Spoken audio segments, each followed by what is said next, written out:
Yeah, I wasn't gonna do a live stream today. Actually, I just there's so much news coming out.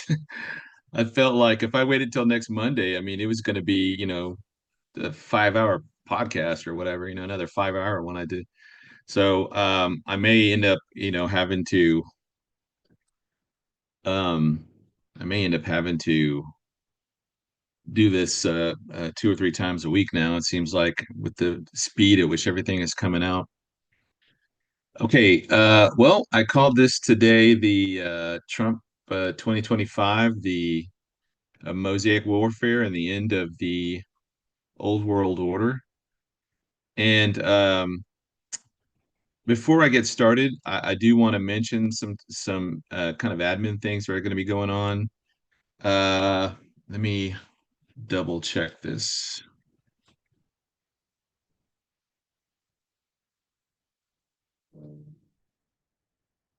I want to make sure I got their conference date right. Okay, so on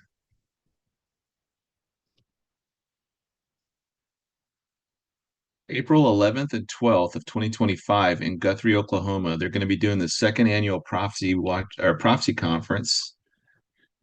Speakers will be Mondo Gonzalez and Lee Brainerd and JB Hickson, and Pastor Greg Hudson's going to be there. I spoke at this last year. I had a great time. Um, I will if I'm not speaking at this one, but I might be popping in there just because I get to see these guys. So if I'm here, if I'm still in my here not working out somewhere else, I will definitely plan on attending because it's not that far from where I live. So I will be popping in there, and you get to run into me as well as these other fine speakers. And if you go and you see Lee or JB or Mondo, you're going to get just great material, great presentations, really solid teaching. And it's a cool little town. I was surprised. I've never been to Guthrie before, but I really enjoyed it. Next Wednesday, and I'll put all the links to all this stuff. I'm going to put them in the show notes. I didn't get a chance to do it this time. But I'll put all this stuff in the show notes. I think I also posted to my Telegram, but just in case you don't have Telegram. And then I will be on with John Holler next Wednesday at 7 p.m. on his Technocracy Roundtable. So join us then at that time. And after that, I believe I will be on with Mary Danielson on the 21st. And that should be during the day. That'll be on my channel. So I've been on her show a few times. And generally, we're kind of limited to an hour, but on mine, we can do this long form podcast discussion. And Mary is a great student of history. She is well versed in history, so I'm really looking forward to this, talking about lost civilizations and all the stuff that we see coming up today, mud flood, Tartaria, all that kind of stuff, and how that's shaping our understanding of history. And in my opinion, it's bringing in a lot of confusion to the body of Christ, and it's that's purposeful. And we'll talk a little bit about that today. If I do have to pause or anything for a moment because of a phone call or whatnot, um, I'm going to stay on until probably around 2:45 or almost 3 o'clock when I have to go pick up my kids from school. But please stay on. Don't go anywhere. I will be kind of doing a long, I think today's going to be a little bit long. Plus, I have to answer the questions from the leftover questions from Monday that I didn't get to. And I apologize for that. Again, work called and it was unexpected. And so I had to take that. And it was ended up being a conference call for a while. So I will make it up today. And so let me get started here because I've got quite a bit to kind of read through. And I want just everybody to know at the outset, I am you know me, right? I've been talking about this for a while now. I am not saying that Donald Trump is going to save America and that we've got another 100 years of make America great or the golden age. I'm not saying any of that stuff. I am saying that God chose him and selected him for a particular reason. And what we're witnessing right now is fascinating, in my opinion, because it never would have happened under Harris, obviously, or really any other kind of Republican candidate. It would take somebody like Trump, having gone through everything he's gone through, to really um, do what he's going to do. So let me get started here. When the left denied Donald Trump his 2020 victory, many assumed it was a foregone conclusion that he would simply fade into the background, especially given the artificial outrage about the supposed insurrection. Now, mind you, this was just months after the Summer of Love that we had in 2020 with the mostly peaceful riots and the cities burning down and people taking over sections of towns and reclaiming it and calling it a different country. Um, yeah, if you compare the two events, they're night and day difference. What happened, but nevertheless, they wanted to taint January the 6th so badly that it would make such examples of the protesters that no one would ever dare to rise up against the establishment again. And when I say the establishment, I mean, the swamp, the deep state, whatever you want to call them. These are people that are entrenched in DC. They've been in power for decades, and they don't want things to change. They like the way things are. But yet in 2022, there was this surprise Trump announcement that he would, in fact, run again and run in the 2024 ticket. And after I don't know, somewhat lackluster or phony Republican uh, primary, which everybody knew that who was going to win, we ended up with Donald Trump again. So, in that's the way it seemed, the way things were going to go. And I think the reason that he announced his bid for presidency again so early is because he knew going forward that everything that the left would throw at him would then be considered legitimate election interference, and it would also be uh, there were some protections, I suppose, being a political candidate for president. And so when those things begin to come at you, then you can say, "Hey, this is election interference. This is against the law." And so I think he announced it that early. But really, when you think about it, he had right after 2020, he had those four court cases that began to crop up. There was the Jack Smith one, Fannie Willis, the Judge Merchan, and there was a Judge Engoron, which was the Trump civil fraud case.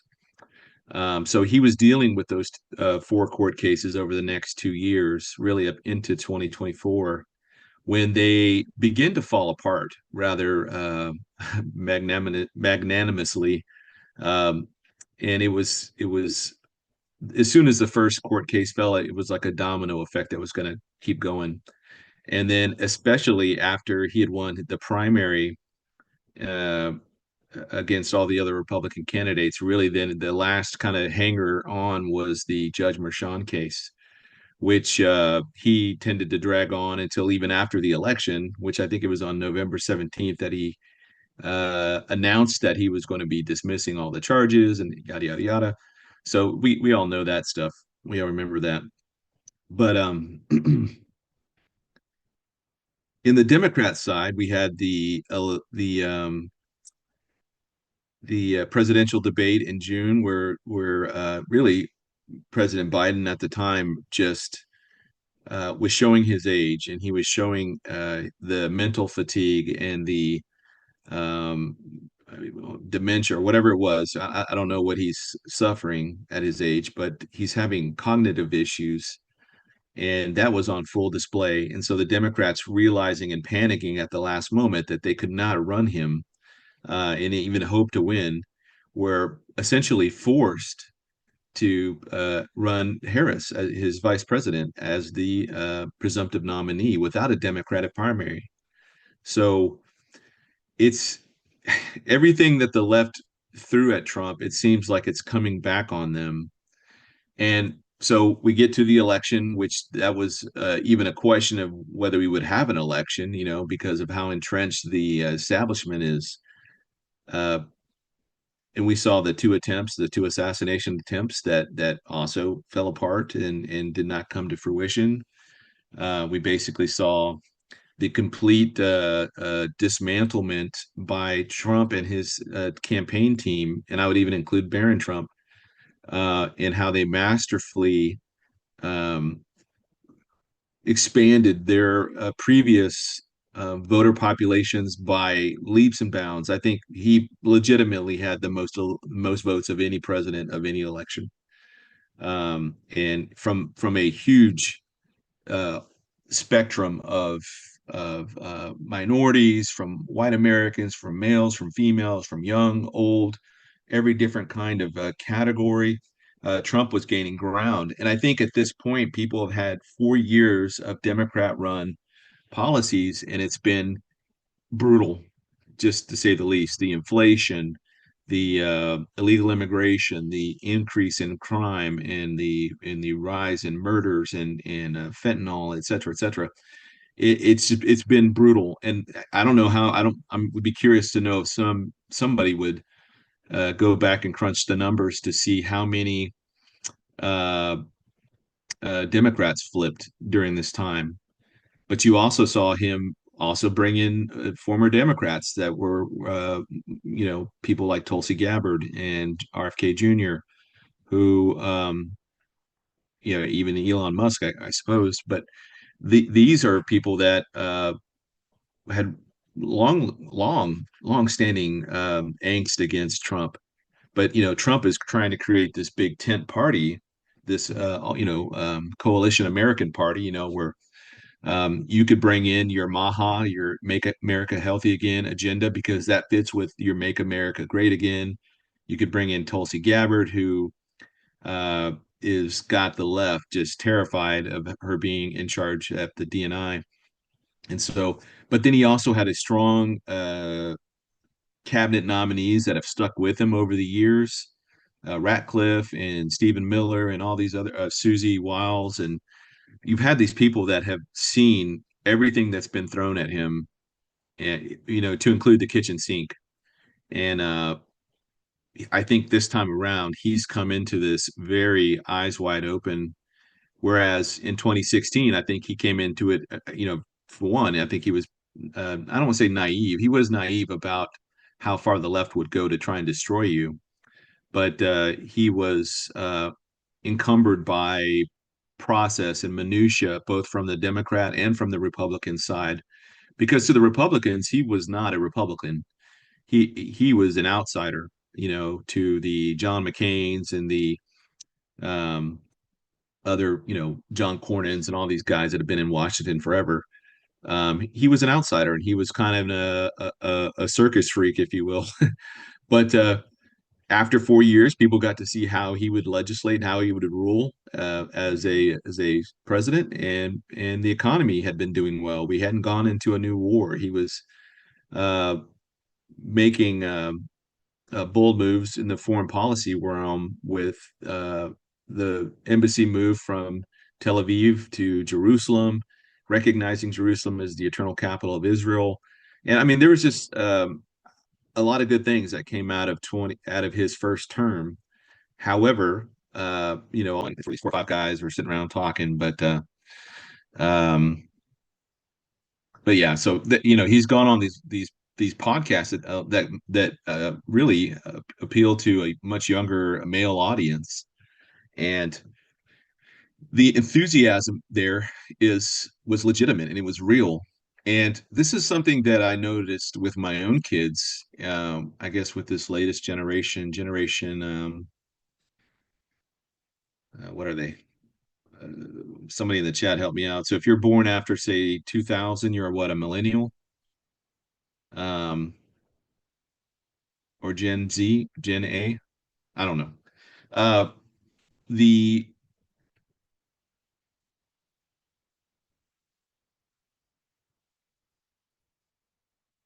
the why does that say that?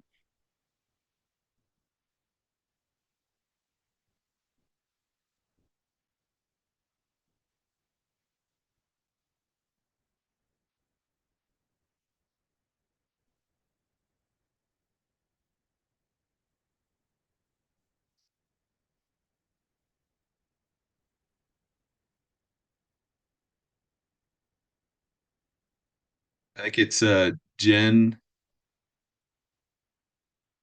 Yeah, sorry guys, let me fix the title on this. I just realized that when I went live on here, even though I did it through my normal processes, it kicked me back to an old it kicked me back to an old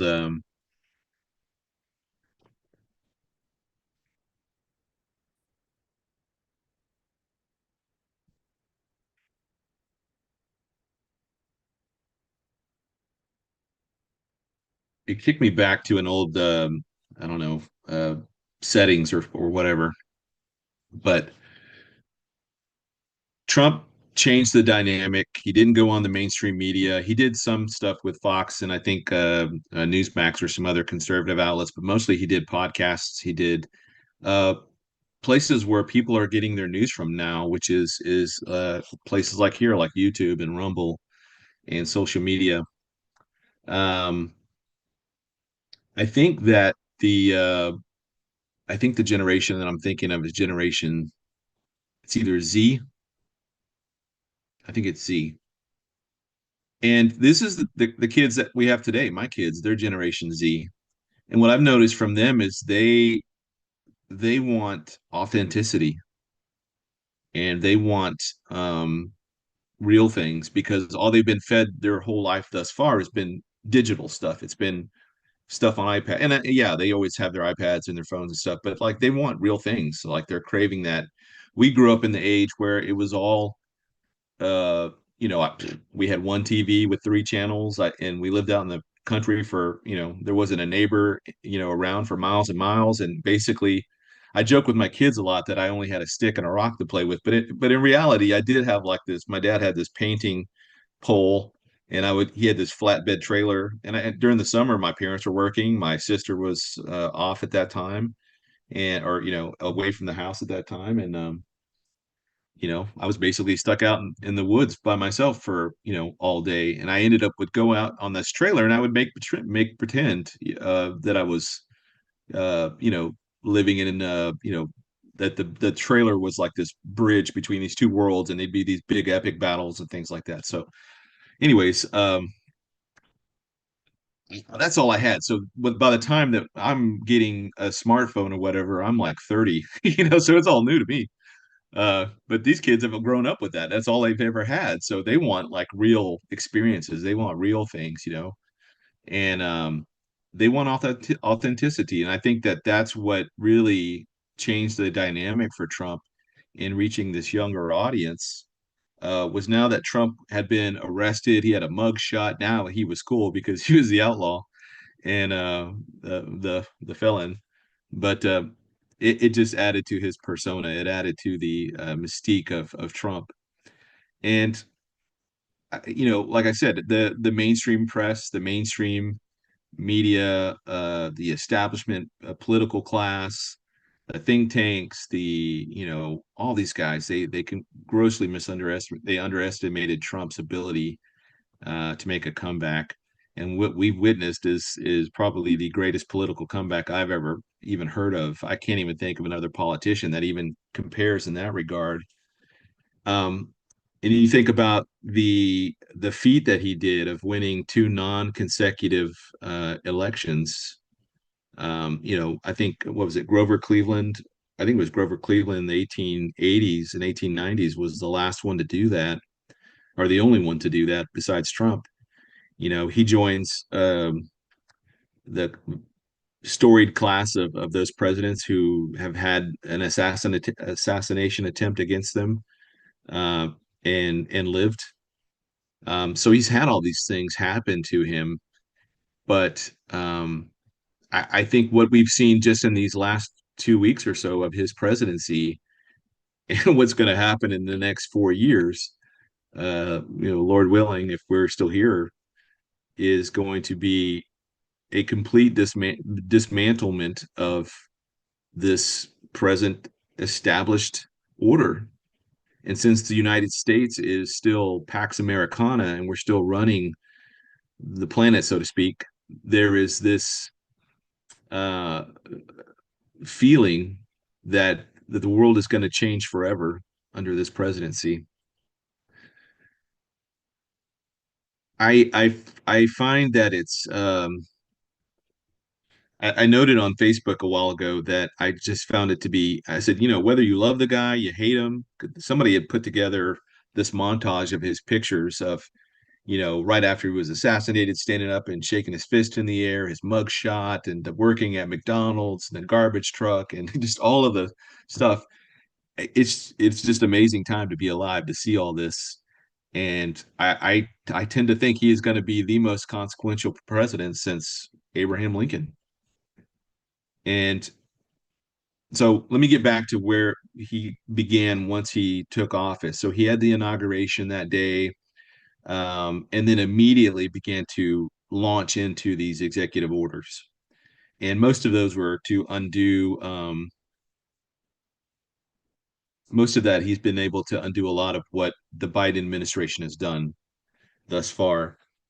And I don't know what number he's on right now, but he's doing so much so fast, and his team is working 24/7 that has really upended the mainstream media and how they've been functioning for years and years and years.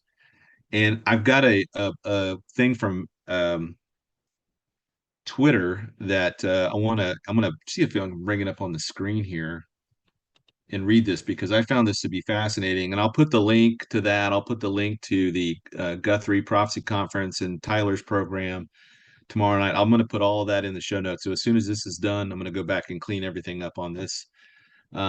I'm still Zoom is just my bane. I love the quality I get from Zoom, and I love it better than StreamYard because StreamYard, I'll have a guest on, and then I just without fail, I'll get booted or they'll get booted, and I just it's StreamYard's very easy to use, but I don't think it's very reliable in my opinion, for at least for me. Um, and so I've had kind of a bad experience with StreamYard. However, Zoom has its own challenges, all that to say. Let me pull this up real quick. Okay, let me see. Want to share. Let's see, screen. Let's see, screen two. Here we go.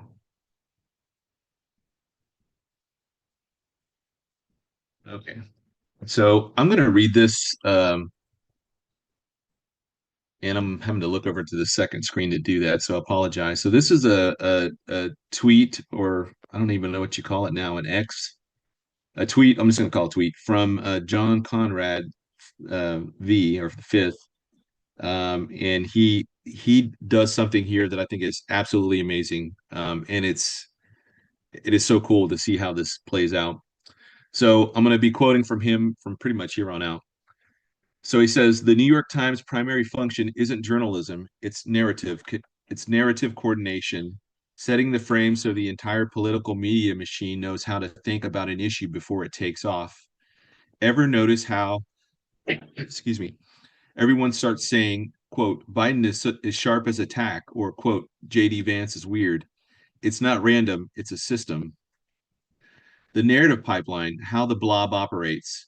The New York Times, the NPR, Washington Post, CNN, and the rest don't just react to news. They function as a distributed, decentralized mission command system for the Democratic Party and the broader blob. Step one, local bureau chiefs. These guys are stationed across the country watching which stories gain traction and fielding calls from Dem operatives feeding them narratives, stories that they need to start controlling. Step two, New York editors. Bureau chief snips the news and sends it to New York, where an editor triages it. Number one, will this explode nationwide? Will it simmer for days, or should we bury it? Step three, editorial meeting. The most concerning stories get flagged here. Editors decide the narrative framing and who to assign to write it. But before they assign a journalist, they make one critical call, and that's to the deep state. Why? To give the government a head start on controlling the story. At this point, the deep state doesn't just say, here's what happened. They strategically select sources based on the tone they want. So, for example, if they want or if they need a hawkish China rhetoric, they have a China hardliner expert on speed dial. If they want to downplay a Chinese spy scandal, they they go to a dovish China expert who will say it's being blown out of proportion. And if it's a military scandal, they'll pick up a trustworthy retired general to subtly steer the discussion toward a desired conclusion. This isn't journalism, it's perception warfare. I'm going to stop here real quick. Okay. Uh, when I put in the title there, the original title, Mosaic Warfare, Mosaic Warfare, let me read this to you to give you a taste of what it is, what it means, and what I mean by it. Um, so this is from, this is not even the right thing. This is from BAE, which is a major arms dealer or military industrial complex type organization. They say mosaic warfare is a warfighting theory which suggests that making an enemy fight in unexpectedly large asymmetric volume and variety of weapons and platforms from different classes, sizes, and types, each fighting in a way as distinct as the tiles in a mosaic, can have an overpowering advantage as compared to going head to head against the enemy's similar weapons and platforms. In other words, it's a disjointed, multi domain approach that runs counter to the belief that only coordinated, uniformly trained, smoothly functioning fighting force would be the more powerful opponent to face. Like the tiles in a mosaic, the individual platforms each domain of air, land, maritime, cyber, space, and so on would together create a larger picture of a broad and overpowering strength, while simultaneously making it hard for the enemy to pin down one way to fight against such a confusing mixed bag of an opponent. A product conceived and put forth by DARPA, which is the U.S. Defense Advanced Research Projects Agency, the mosaic warfare concepts posits that there is a benefit to being small, agile, fluid, and scalable. In the world of mosaic warfare, instead of always depending on building the ultimate fighter jet or the biggest submarine or most accurate missiles, it can just be it can be just as powerful to take a simpler, smaller platforms, network them together, and then have them interpret the battle in their own ways that make the most of their advantages. In this theory, enemies can be caught off guard, and innovations like unmanned aerial vehicles or UAVs or ground robots can become part of the fight sooner. And I think it was um, Elon Musk that said something to the effect that it was stupid to spend 35 billion or 35 million dollars on creating an F-35. And I tend to agree because the F-35 began production at the end of the Cold War, and it's just finally started to come out in the 2010s. Um, so it's all shiny, nice and shiny, and it's like, ooh, wow, this is cool. Um, but it's already decades behind where the technology is today because you could swarm a swarm of drones that are flying together and they're all like hive mind together. They're swarming, and each drone is like yay big, and you could fly that into that jet, and it's not going to be able to shoot them down, and it's going to fought out their engines and make it crash, or crack the windshield, which is going to cause that all sorts of manner of problems for that pilot. And I mean, you could see the advantage of using drone technology, and I don't mean the big ones or the ones we've been seeing flying all over the U.S. as of late. I'm talking about the little bitty ones that they can fly together like a flock of birds, and fly that against a naval carrier or a naval war vessel like they have with the Chinese or whatever, and completely overwhelm any of those systems. Each one of those drones could carry an explosive charge, and they could just be hitting the right things at the right time that causes a systematic shutdown of whole functions within that ship, basically making it unable to carry out its function or be able to fire missiles or do whatever. So by the time we get a a tank, for example, if any of you have seen the Pentagon Wars, which is on Amazon for a while, but it's an old movie, but it basically is talking about the same thing. It's talking about the life um, cycle of the Bradley tank from creation, from the concept of it, all the way to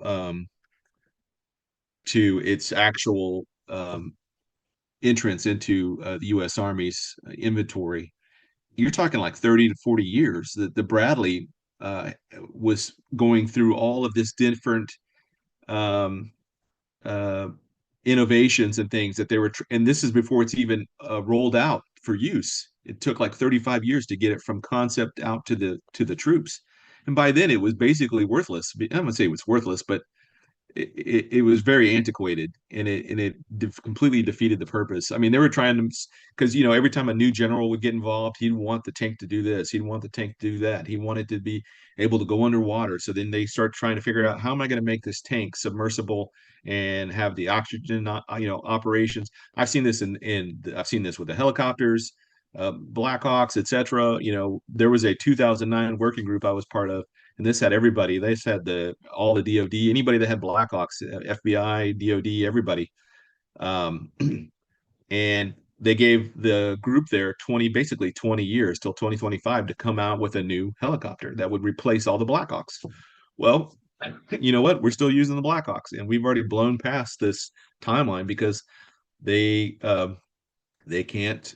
Everybody wants their new helicopter to do something unique to their mission, and it can't do everything, because then and then it's going to weigh more than it needs to fly it. They wanted the replacement for the Blackhawk to be, they wanted to go twice as fast, twice as far, and carry and weigh half as much, and you couldn't do that with all these different entities all putting their thoughts into what they want this thing to do. Because for one mission it might be great, but for every other mission it's not going to work. So then you have this standalone kind of aircraft. So that's the challenges of this kind of one, where you're making one product at a time and you're trying to get that to be the thing, right? Okay, let me keep going here. But he brings up this idea of perception warfare. This is a form of warfare. It is a form of warfare that is being waged every single day.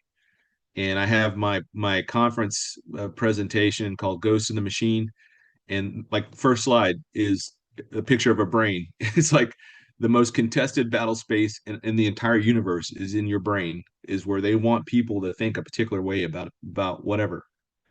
So let me keep going. It says he says, once the tone is set, the editor assigns the story and suggests the approved sources to call. The journalist's job is simple: get quotes from the right experts, write it up, stick to the approved angles.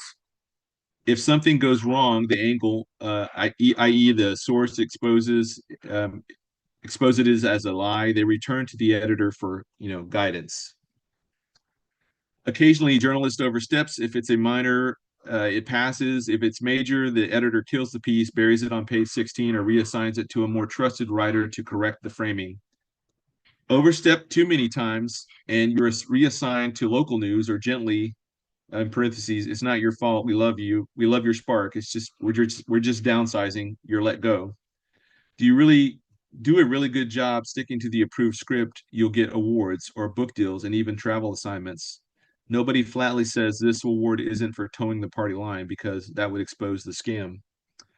No, these journalists are smart. They either pick up on the reward incentives, or they are gently pushed aside. And suddenly, every news outlet, late night host, blue check is reinforcing the same message. And because they aren't technically taking orders, they think it's their own independent analysis. This is why a narrative feels so unified. No one's forcing compliance. It's a system that rewards alignment. Let me reread that. When we think about Operation Mockingbird, look that up on your own time. It's you'll see. But it says, this is why the narrative feels so unified. No one's forcing compliance. It's a system that rewards alignment. And so, anyways, he I think he did a fantastic job here of kind of laying out all of the way that messages get to us. And he goes on to explain this. He goes, suddenly every news outlet, late night host, and blue check is reinforcing the same message. It's I just read that part. It says, now each individual pundit and blog is allowed to post independently, but they all know unconsciously to work the narrative, because that's where their rewards are. If someone breaks the narratives in a bug way intentionally, there are three options. Number one, smear campaign to make them toxic. I'm sure most of us can think of 4 or 5 different journalists over the years that have been smeared and come out and become conservative because they decided to get out of this whole rat race that is the mainstream media. Number two, ban them from the system, i.e., Wikipedia blacklist, social media throttle, no DC party invites, no Pentagon press pass, etc. And three, turn them into double agent who claims to buck the narrative but subtly shifts things left. Um, and if you think about all of the, for example, the ex-CIA folks that get on these podcasts and are allowed to talk about all stuff, I believe that they are somehow being controlled. I don't know to what extent, but they're allowed to say what they're saying and exposing certain levels of the government's programs or the government's you know role in certain type of things like UFOs and whatnot. Um, Now, not all stories emerge organically. Sometimes deep state calls first. A senior editor gets a call. Everyone in DC is talking about how weird JD Vance is, end quote. The next morning at the editorial meeting, that becomes people are saying JD Vance is weird. Let's get some stories on that. Then every editor repeats it to their reporters. Did you hear that JD Vance is weird? Let's explore that. Suddenly, every news outlet, and then it goes on, late night host. And so everybody's talking that same message, right? And these messages are not, they are, it's kind of like Pavlov's dogs. Every time the guy Pavlov rang the bell, the dogs started salivating because they knew they were about to get fed. Well, here it's this reward system, sticks and carrots, where if you toe the keep the narrative going in this particular direction, you're going to stay in the good graces of the powers that be. But if you don't, you are going to get the stick, and you're going to get shadow banned. You're going to get kicked out of the parties. You're not invited to the parties, and you become persona non grata, right? Now, the D state tries to play a soft hand. They let things emerge around the narrative and only step in if the narrative is evolving in a bad way or new information disturbs the narrative. So, where does this organic command and control systems come from? Well, the military, of course. Why this matters? The mission command model. This decentralized coordination mirrors how the best militaries operate through a doctrine called mission command. For example, a bad general micromanages, quote, move 3 platoons and 6 tanks around this road and attack the base, end quote. A good general gives flexibility, quote, take this logistics base by X time, figure out the best way, end quote. And then a great general sets the intent. We need to cripple the supply lines. Here's what we know about their logistics. And then the best commanders set objectives, not orders, and then let their officers adapt on the ground. This is exactly how the New York Times and the Blob operate. They don't give the direct orders to every outlet. They set the intent and how the political media machine should think about an issue. When then think tanks, columnists, TV hosts, activists execute their own variations of the message. But it's always kind of in the same vein, right? It's always in the same direction, right? And that's why the media always seems so slanted to the left. And so, why do Republicans keep losing the narrative war? Because Republicans don't have this. There's no clear commander's intent. There's no unified messaging framework, no ecosystem where think tanks, media, and party strategists move in the same direction. Instead, it's chaotic, reactive, and uncoordinated. Meanwhile, Democrats operate like a well-oiled mission command system, not because of a single top-down controller, but because every key player understands their role in pushing the message. And until Republicans build a competing system, they'll always be playing defense. However, Trump has broken the Dems mission command system. The famed fighter pilot, John Boyd, who literally wrote the manual for Top Gun, came up with the OODA loop. And if you're in the military in the past, 20 years, you've heard of this OODA loop. It is the process for making better calculated decisions faster. Observe, orient, decide, and act. I can't go into all the details on how the food system works if they can throw a lot of information at an enemy. However, information of all kinds, including false information, they start to get overloaded. And this is what we call the fog of war. Now, military have been doing fake attacks and fake information maneuvering around objects or objectives for centuries. But what Boyd found is you can't just overload the enemy system because your troops will also get overloaded with information. What you have to do is move and adapt. Thrown out a ton of information, then let your officers change frequently.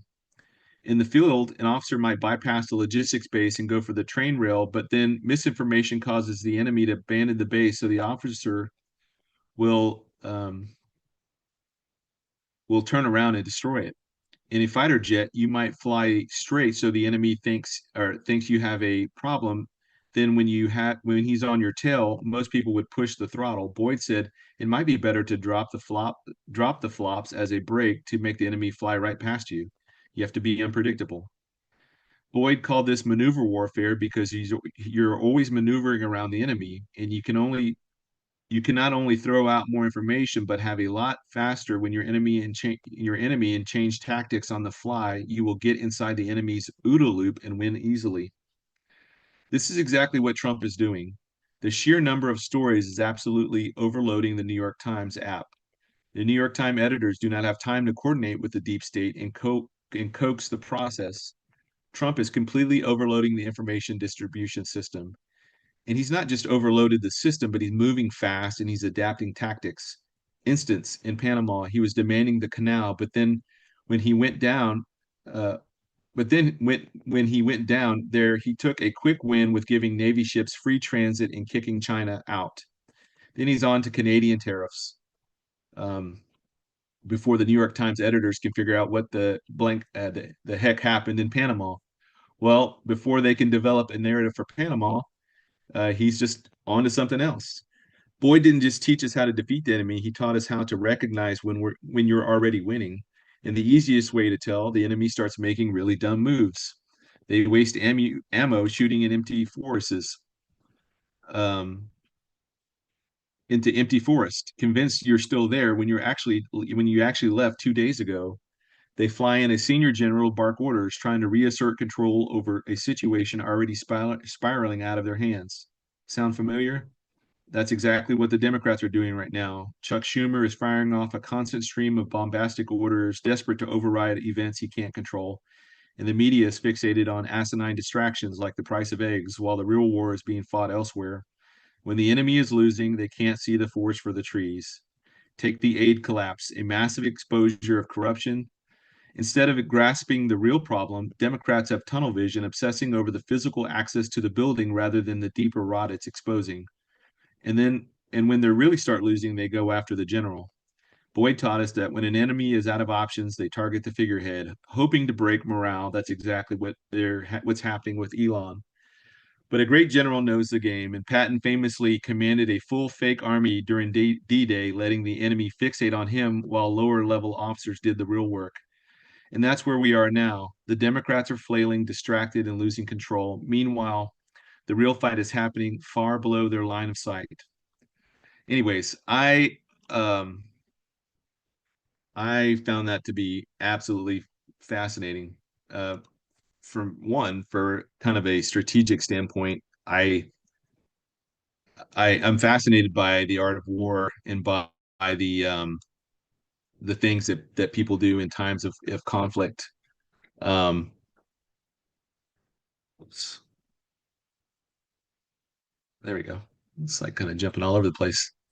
Hopefully you guys were able to see all that. I should have just double checked. Let's see here.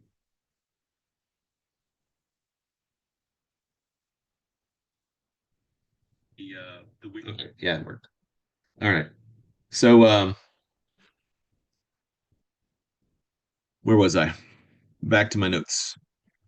I I was thinking about Mosaic warfare just here recently with regard to just how January turned out. I mean, we had January 1st, even the early morning hours, we had the Las Vegas Cybertruck explosion. We had the New Orleans vehicle terrorist attack.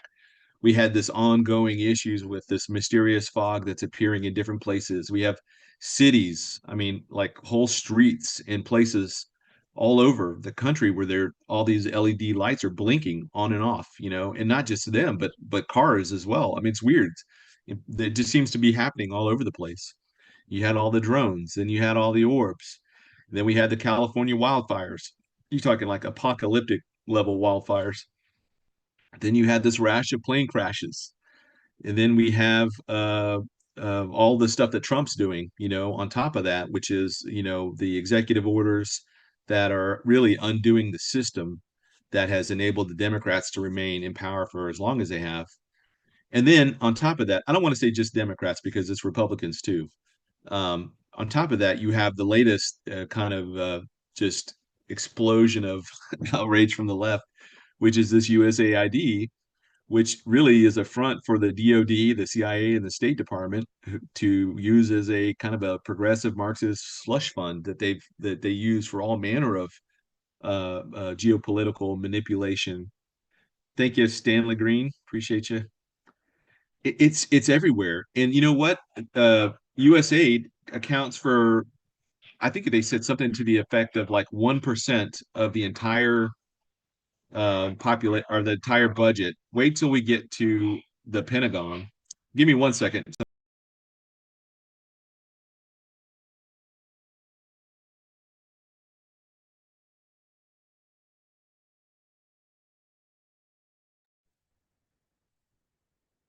Never fails. If I do a live stream, chaos happens. So my oldest daughter was trying to get in, and then her key wasn't working, and then my hair's all standing up. I guess somebody else came and left a package at the door, and then like the dogs were going nuts. So uh, this is such as life, right? Such as life. All right.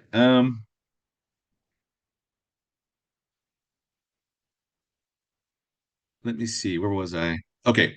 So I was talking about Mosaic warfare, all the weird stuff that's been happening, how that USAID, that's just the tip of the iceberg. And you can already see the left is just losing their mind because Trump is moving at a pace that is completely dismantling their system from the bottom up, right? But at the same time, he's still the main target. He's out there drawing, moving, shooting, moving, communicating, but he's also drawing fire, right? He's drawing fire, then all of his folks that are underneath him are working to dismantle this system. Now, in a way that is a good thing. I think it is long overdue. However, I it's still moving us in the same direction, right? The last days, the tribulation of the second coming, all of that is still coming. There's no moving. It doesn't matter who gets elected. It's just cool to see that the left getting their comeuppance, I guess, with all of this. But do not be deceived. The end is still coming, right? And I mentioned this on Monday briefly, but like, we didn't want Trump, we didn't want Harris to win because we know what that's going to result in. I think if she had won, I think honestly, uh, China would have already made their move on Taiwan, and we'd be in some kind of crazy world war at this point, and it'd be very bad for a lot of people. And so, I think it's in a way it's good to see that the wicked that have been ruling basically from behind the scenes for so many decades now, it's good to see that their world is collapsing in that regard. However, we are still on the same river. I was talking about the river, how the river is like the flow of time. And Satan, people wonder why Satan is allowed the freedom that he has to kind of rule and dominate the world that he's doing right now. He's like us. We're all on this same river. We're all floating down the river. He's got the leeway to go from shore to shore, but we're on this boat, humanity, the world, whatever. And so regardless of who's in charge, it's still going to end in the same way. The rapture is going to happen. The world is going to be thrown into a period of chaos. Whatever the United States becomes, I'm starting to suspect it's going to become a lot more prophetic than we probably think. And I think Tyler will begin to shape that narrative tomorrow. Um, I think it's interesting for people that, you know, I'm not saying that we need to do newspaper eisegesis, but it's also notable that when the whole thing is moving in a particular direction, or there's a trajectory for this um, push towards globalism, we react to this from the left, from the right, you know, the political right or the conservatives, and say, well, George Soros is evil, and he is evil, and the Clinton Foundation, all of these groups are evil because they're doing evil things. You know, the mutilation of children, the you know, abortion on demand, all of this stuff, just very, very wicked stuff.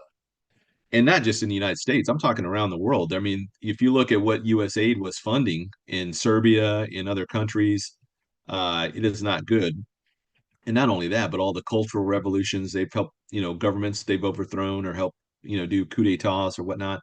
A lot of people are dying because of the political left's machinations. And I think right now, I don't know if it's a window of time that we have that's like a period where it's a grace period or whatever. But I think we need, this is the time when we double down our efforts and get the gospel out to people. And so I am thankful for that to Trump, in the sense that it's allowed this open door for the gospel to go out, you know, over social media and stuff. And so this door has stayed open. I think had Harris won, I think we would have very quickly seen the shutting down of like Twitter. We would have seen even doubling of censorship on all the platforms, all of this stuff. I mean, me, Tom Hughes, all the rest of everybody were saying that, you know, had she won, you know, we would not expect to be here, and everybody began to get their own separate, you know, apps and stuff because they didn't trust the system. And I don't blame them. I don't blame them. I mean, it could have very easily gone that way. But let me keep going here because I am not completely done yet. Let's talk about foreign policy. Now, you already know how Trump negotiates. He'll say something to the effect that we're going to take the Panama Canal. And, you know, before he says that, the Panama Canal is basically controlled by the Chinese on both ends. They're charging us exorbitant amounts of money to even let our Navy pass through. It's a strategic choke point that's of vital interest to the United States in terms of our freedom of maneuver over the oceans, and not just with the military, but also with shipping and everything else. The price of everything. Uh, so he goes out and says, "We're going to retake the Panama Canal." And then there goes a firestorm of news outlets and influencers. Everybody's talking, and then the, you know, Secretary of State, you know, the Panama's president says no, there's no way, blah blah blah, and then we begin to negotiate with them, and then it turns out he gets the Chinese kicked out of the Panama Canal, so they are no longer going to control both or control any of it, the stuff down there, and our Navy gets free passage through there to move as they need to. So he starts off with a very aggressive claim for something, and then what happens is they meet somewhere in the middle, but it's still 100% better than where we were at the start, right? And he does that with everything. Canada, right? Canada, you need to close your borders, or you need to start clamping down on your borders because a lot of illegal immigrants are coming through and they're bringing fentanyl, and all sorts of bad stuff is happening, human trafficking, etc. And then he does the same thing with Mexico. And then he threatens a tariff, right? A 25% tariff on all their goods. And then, you know, a week or two later, you know, both of the presidents have reached out, or prime ministers have reached out to Trump, and they've negotiated a deal. Now you've got the Mexicans moving up 10,000 troops to the border. They're going to help dismantle the cartel stranglehold over northern Mexico. They're letting U.S. military aircraft start to fly over and do reconnaissance flights over. I guarantee you they're going to start having. I don't. We're not going to launch like the 101st or the 82nd Airborne into Mexico, but I definitely see like Delta teams and SEAL teams moving in there and taking out strategic targets, and really begin to take apart the cartel. The shutting down of the southern border, the removal of immigrants back to their whatever country they came from. And as soon as countries have pushed back, immediately Trump's on it. It's like, hey, okay, well, you know, you're going to get X numbers of tariffs. You're going to get this, or this, or this, and it's going to be very painful for you. And then all of a sudden they acquiesce.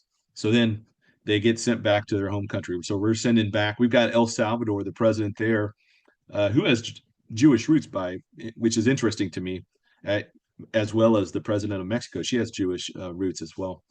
But the president of, of El Salvador has got these massive, like crazy, like prisons down there that they're putting all their MS-13 gang members and all the violent, really violent people in these prisons, and it's like the least fun prison in the entire planet. Well, he's offering to take for a small fee. He's willing to take our most violent criminals as well. So I don't know. Trump is getting what he wants, and he's negotiating from a very strong position of strength, and also very aggressively. And even if he doesn't get exactly what he wants, he's getting us better than where we were. And I think that with Pax Americana done right, I mean, the world could live in a place of relative peace and freedom, right? Peace and security is what I'm going to with this. And so I see that coming. Um, I don't think it's just us talking peace and security. I think it's we may even reach a level of that during his 2, 3 years he has left, 4 years left. So now, with regard to Israel and Gaza, we saw him. I don't know if you watched the presser that he did with Netanyahu yesterday, and he talked about um, putting, basically shipping off all of those folks in Gaza to somewhere else. And I've been saying that for weeks, longer than that. But I just, I came to the realization that after October the 7th, that you cannot have a two-state solution. It's just not going to work. They've been trying it for 40 something years now, and it's never worked. They back when Arafat, I think this was back in 99, maybe 2000, right before I think the second intifada, they gave Arafat, I mean, so much. They were going to give him everything, and he still turned it down. And I think that initiated the second intifada. And so I think at that point, uh, realists out in the geopolitical world realized that they don't want peace. They don't want a two-state solution. They want a one-state solution. And it's just all Arabs. That's all they want.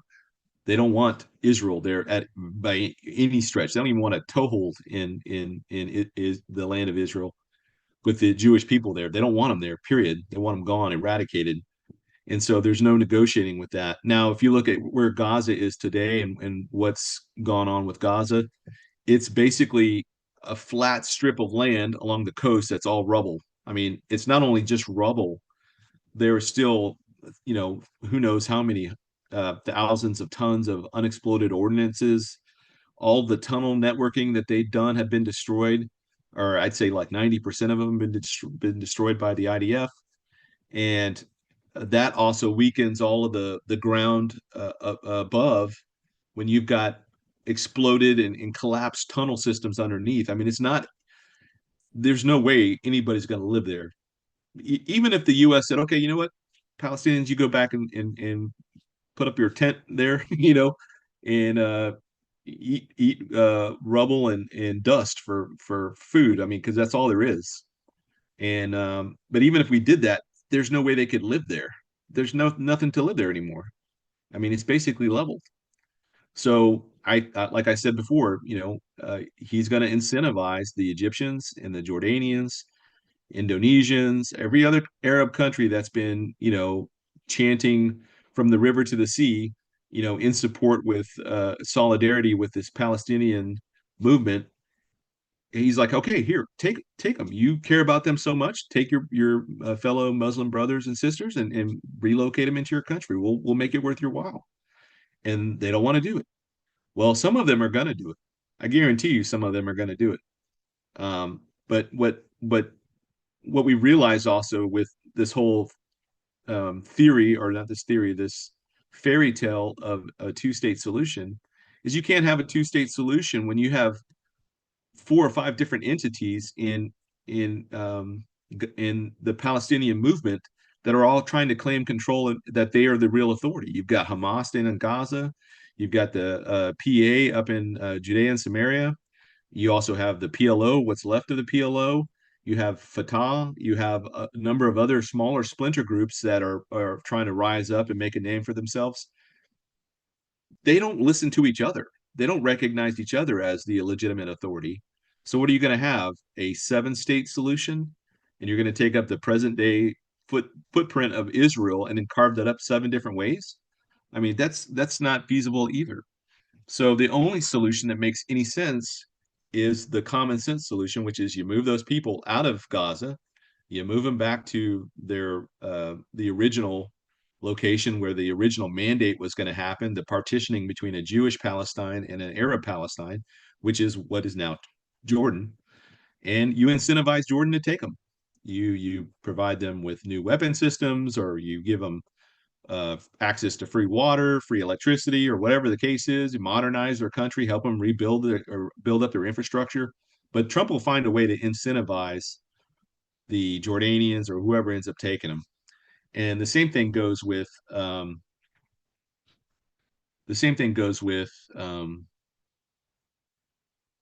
the annexation of Judea and Samaria. I am absolutely positive that that's going to happen because by the time that we see Gog and Magog in Ezekiel 38 come to pass, especially in Ezekiel 38:11, they're living in peace and security, and they cannot have peace and security right now if they don't control 100% the Judea and Samaria, or what the world calls the West Bank.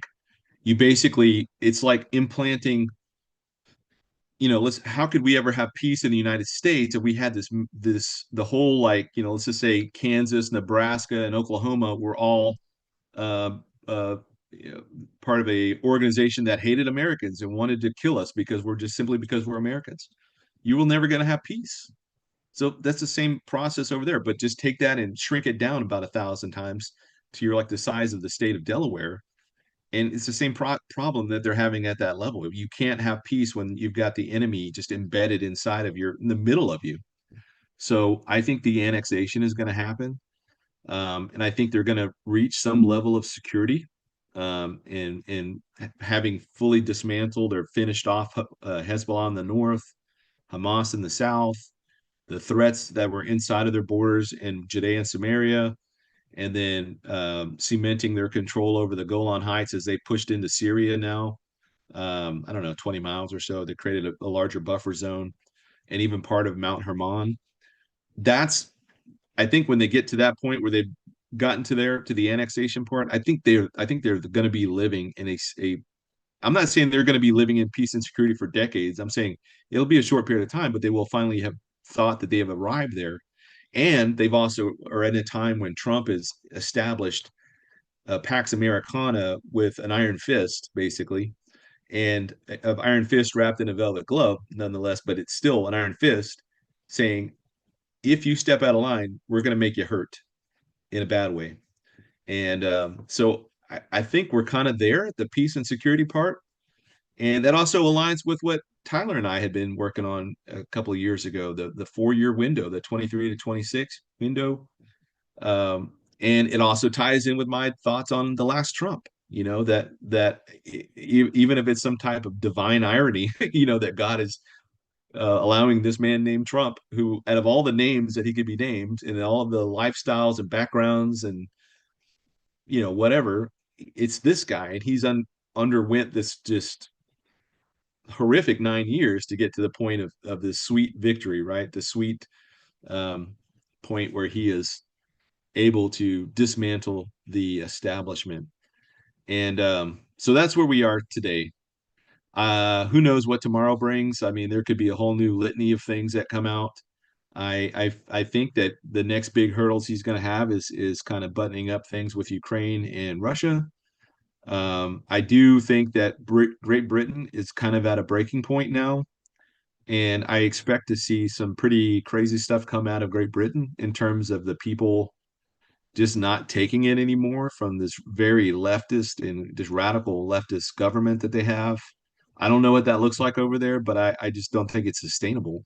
Um, and correct me if I'm wrong, right? I mean, if you live there now and you say, well, no, no, there's no way.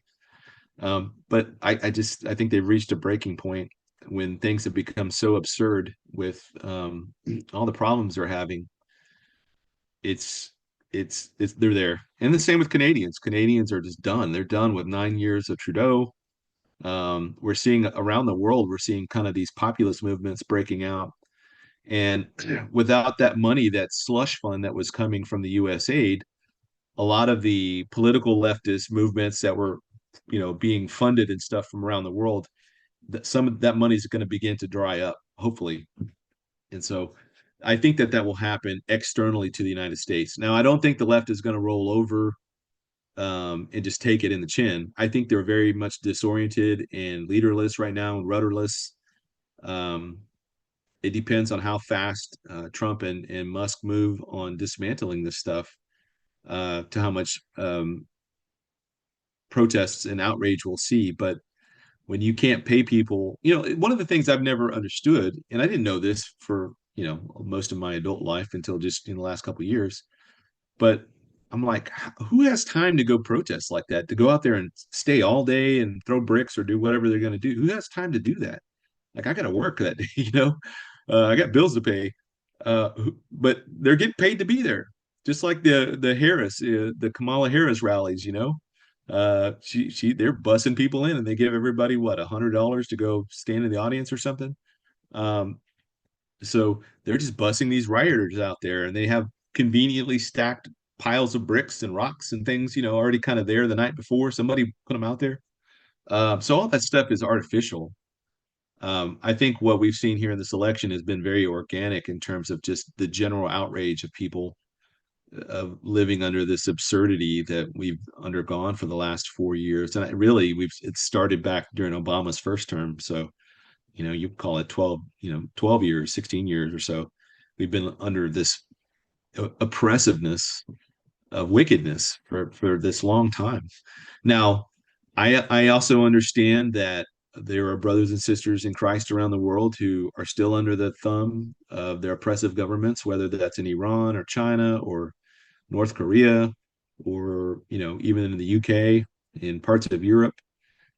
There's a lot of things still in motion, right? We know the general outline in the Bible with regards to how the end is going to come, but a lot of the details we're not privy to, or we're not going to see until they actually come about. Take 2020 for example. The medical crisis that happened around the world. How many prophecy teachers were talking about that in 2019 or 2018 or 2017? Not many. And if they were, like, I mean, I talked about it simply because part of what I was doing in the military was looking at that stuff. Um, but I certainly did not expect it to the level that it happened. Like, that was still a very huge shock to me. I did not see that coming. So there's stuff that's going to catch us off guard. And I think, I guess part of what I'm trying to say is that as all of this stuff is moving forward and things are just getting weirder, and just like January was a very bizarre month. Just January and December were just crazy months with all this weird stuff happening. Expect more of that. Expect more of that. Expect more protest and riots, because as the Trump team begins to peel back the rot, the layers of this stuff, it's going to get ugly. And so I hope that you don't live in those cities. If you do, just be incredibly cautious and careful, because they're not going to roll over and just go without a fight. I don't think we'll hit the Civil War level kind of thing. And I don't even know that the protests will be as bad this time around as it was before, because I don't think the Trump team, because now it's not just him, but he's got a good Secretary of Defense, he's got a good Secretary of Homeland Security. Everybody's tracking with the agenda, and I don't think they're going to tolerate this stuff any longer. So we'll see how this stuff shakes out. But Bill Gates said the other day, if you don't restore funding to U.S. aid, a terrible thing's going to happen around the world. This new thing is going to pop up, and the left is not done in terms of fighting back. They've got their ways, and it takes us to have that discernment to look and see what's really going on. And like I said at the outset, I'm not saying Trump is going to make the world better, and he's not the Messiah. He's not any of that stuff. I'm just saying that I think him winning the election as he did and all of that is setting the stage for Bible prophecy. We see in 1 Thessalonians 5, 1-4, the world is crying out for peace and safety, or peace and security. And I don't know if they're crying out because they want it, or they crying out because they finally got it and they're happy about it. Same thing with Ezekiel 38. The state, where is Israel at in terms of right before that happens? They're at a place of peace and security. And not only that, but you also have their enemies. Not they don't have none of the near neighbors are the ones that are in focus in Gog and Magog. It's all these other nations in the outer rings away from Israel, like Turkey and Iran and Sudan and Libya and these other places that are going to begin to march against Israel. And that's kind of in my opinion, this is the death of Islam, militant Islam. So whether the rapture happens right before Gog and Magog or in conjunction with Gog and Magog, or is the cause of why they attack, because now the U.S. is in disarray. Um, it's going to we're seeing the stage being set in a way that it's surprising. Even most of the most learned prophecy scholars were just like, "Whoa, I can't believe that just happened." And anyways, so that's my kind of discombobulated presentation today. I'll have to go back in and edit out the points where I stepped out and whatnot, because if you're watching this later, you don't have to sit there and watch a blank screen. But I'll go back and edit this stuff out, and then let me go to the Q&A portion, because I had to leave so abruptly last time. I didn't get a chance to finish getting everybody's questions before. And let me see here. And moderators, before I forget, thank you for doing all this. I haven't even really had a chance to look at the chat. You see here.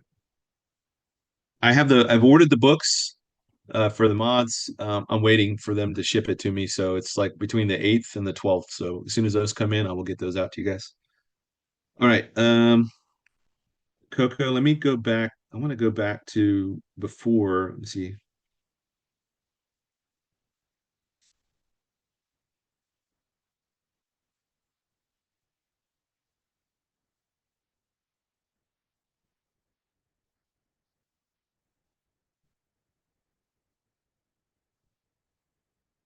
Okay, I think this was the question. Emma UK, I didn't get to thank you last time for the super chat, so thank you. Okay, there's that one. Question: will the Abby translate all known languages?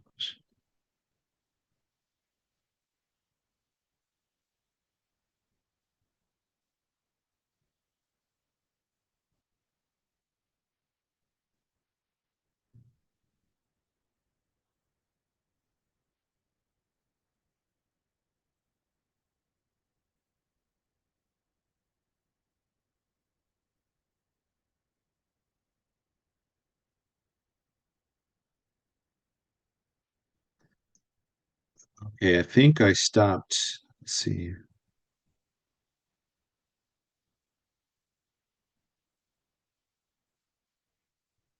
Oh, man, I must have missed a lot of questions last time. Let's see. What was the date?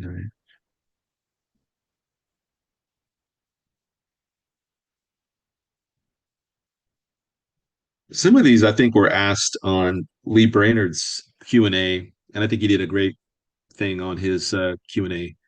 Some of the questions about the Old Testament saints, do they get their bodies? Um, I'm just going to start here with Melody Phillips. This was a question: where did the thought that something happened on earth between Genesis verse 1, chapter 1, verses 1 and 2? And my understanding is that there's that tohu bohu in the Hebrew, that when you're reading through Genesis 1, it says, in the beginning, God created the heavens and the earth was without form and void, and darkness was upon the face of the deep. That phrase in there, in the beginning, was not the beginning of everything. It was just a beginning. It was the first time I had ever heard that argument made. And I think it has something to do with the tohu and bohu translation of that. But then you got to take into account the condition of the world being just kind of a watery ball, as it were. And why would it be formless and without form and in darkness, etc.? And then there's other passages, I think in Isaiah or Jeremiah, that talk about the wastelands or something that I'm sorry, I'm not, I got to study up on this particular question because it's been a long time since I've looked at it. But essentially, there was this thought that Satan fell between Genesis 1:1 and 1:2, and he destroys the world. And you kind of get some glimpses of that in Isaiah and the certain passages there. It seems to allude to that. Um, I just I think that when we bring in this idea of a pre-Adamic civilization of any kind that introduced sin and death, or sin, which then introduces death to the equation, that negates the fall in and of itself because sin is already there, right? Um, let's see here. What time is it? 1:38. Okay, plenty of time. So, Melody, I owe you a follow up on that. I want to study it. I used to know this question very, very well, and it's just been so long since I've looked at it. Kylie Baldwin, how is Ella doing? Okay, that's the first question. How do you organize your thoughts and questions when doing a Bible study and writing sessions, connecting dots, building upon knowledge in your study notes? Okay, so first question, how is Ella doing? Ella's doing fantastic, sassy as ever. We have one more meeting with the neuro team. She had an MRI at the end of December. She had her last MRI. So we're supposed to have the follow up with the neuro team sometime between now and March. And they'll give us the final kind of where they think she's going to be. Can she play sports, and where she's going to be limited to. So um, as of right now, she's doing very well. And she was having some migraines for a while. Those seemed to have passed.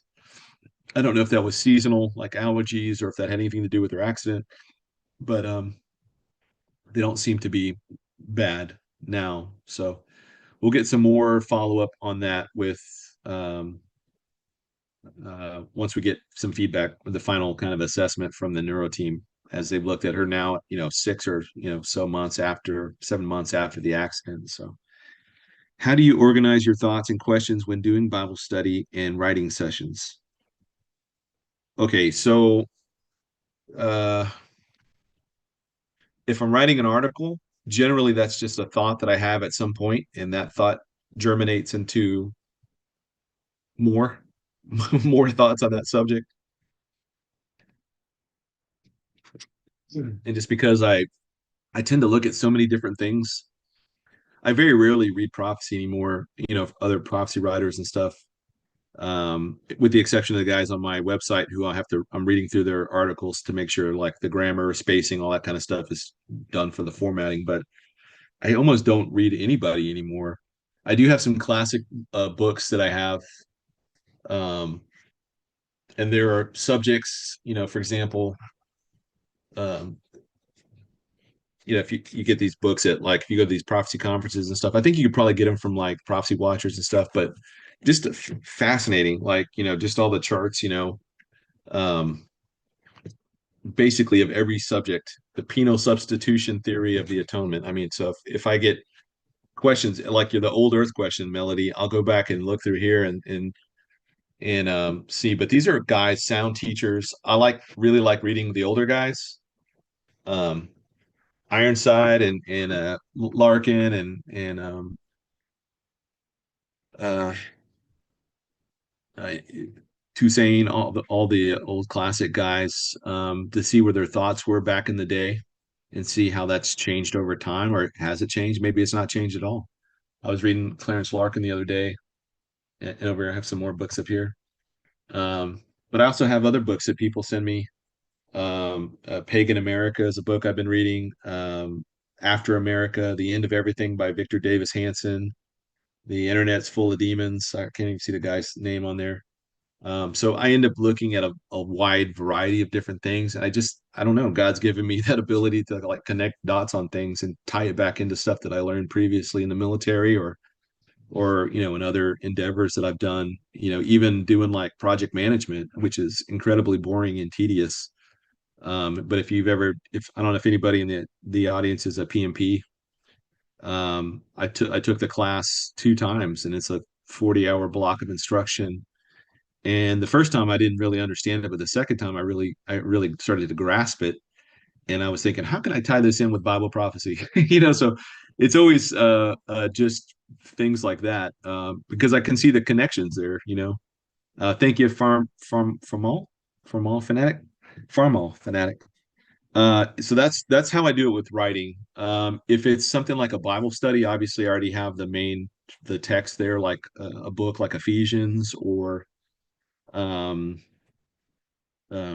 Jude or whatever the case is. And generally in my Bible, I have the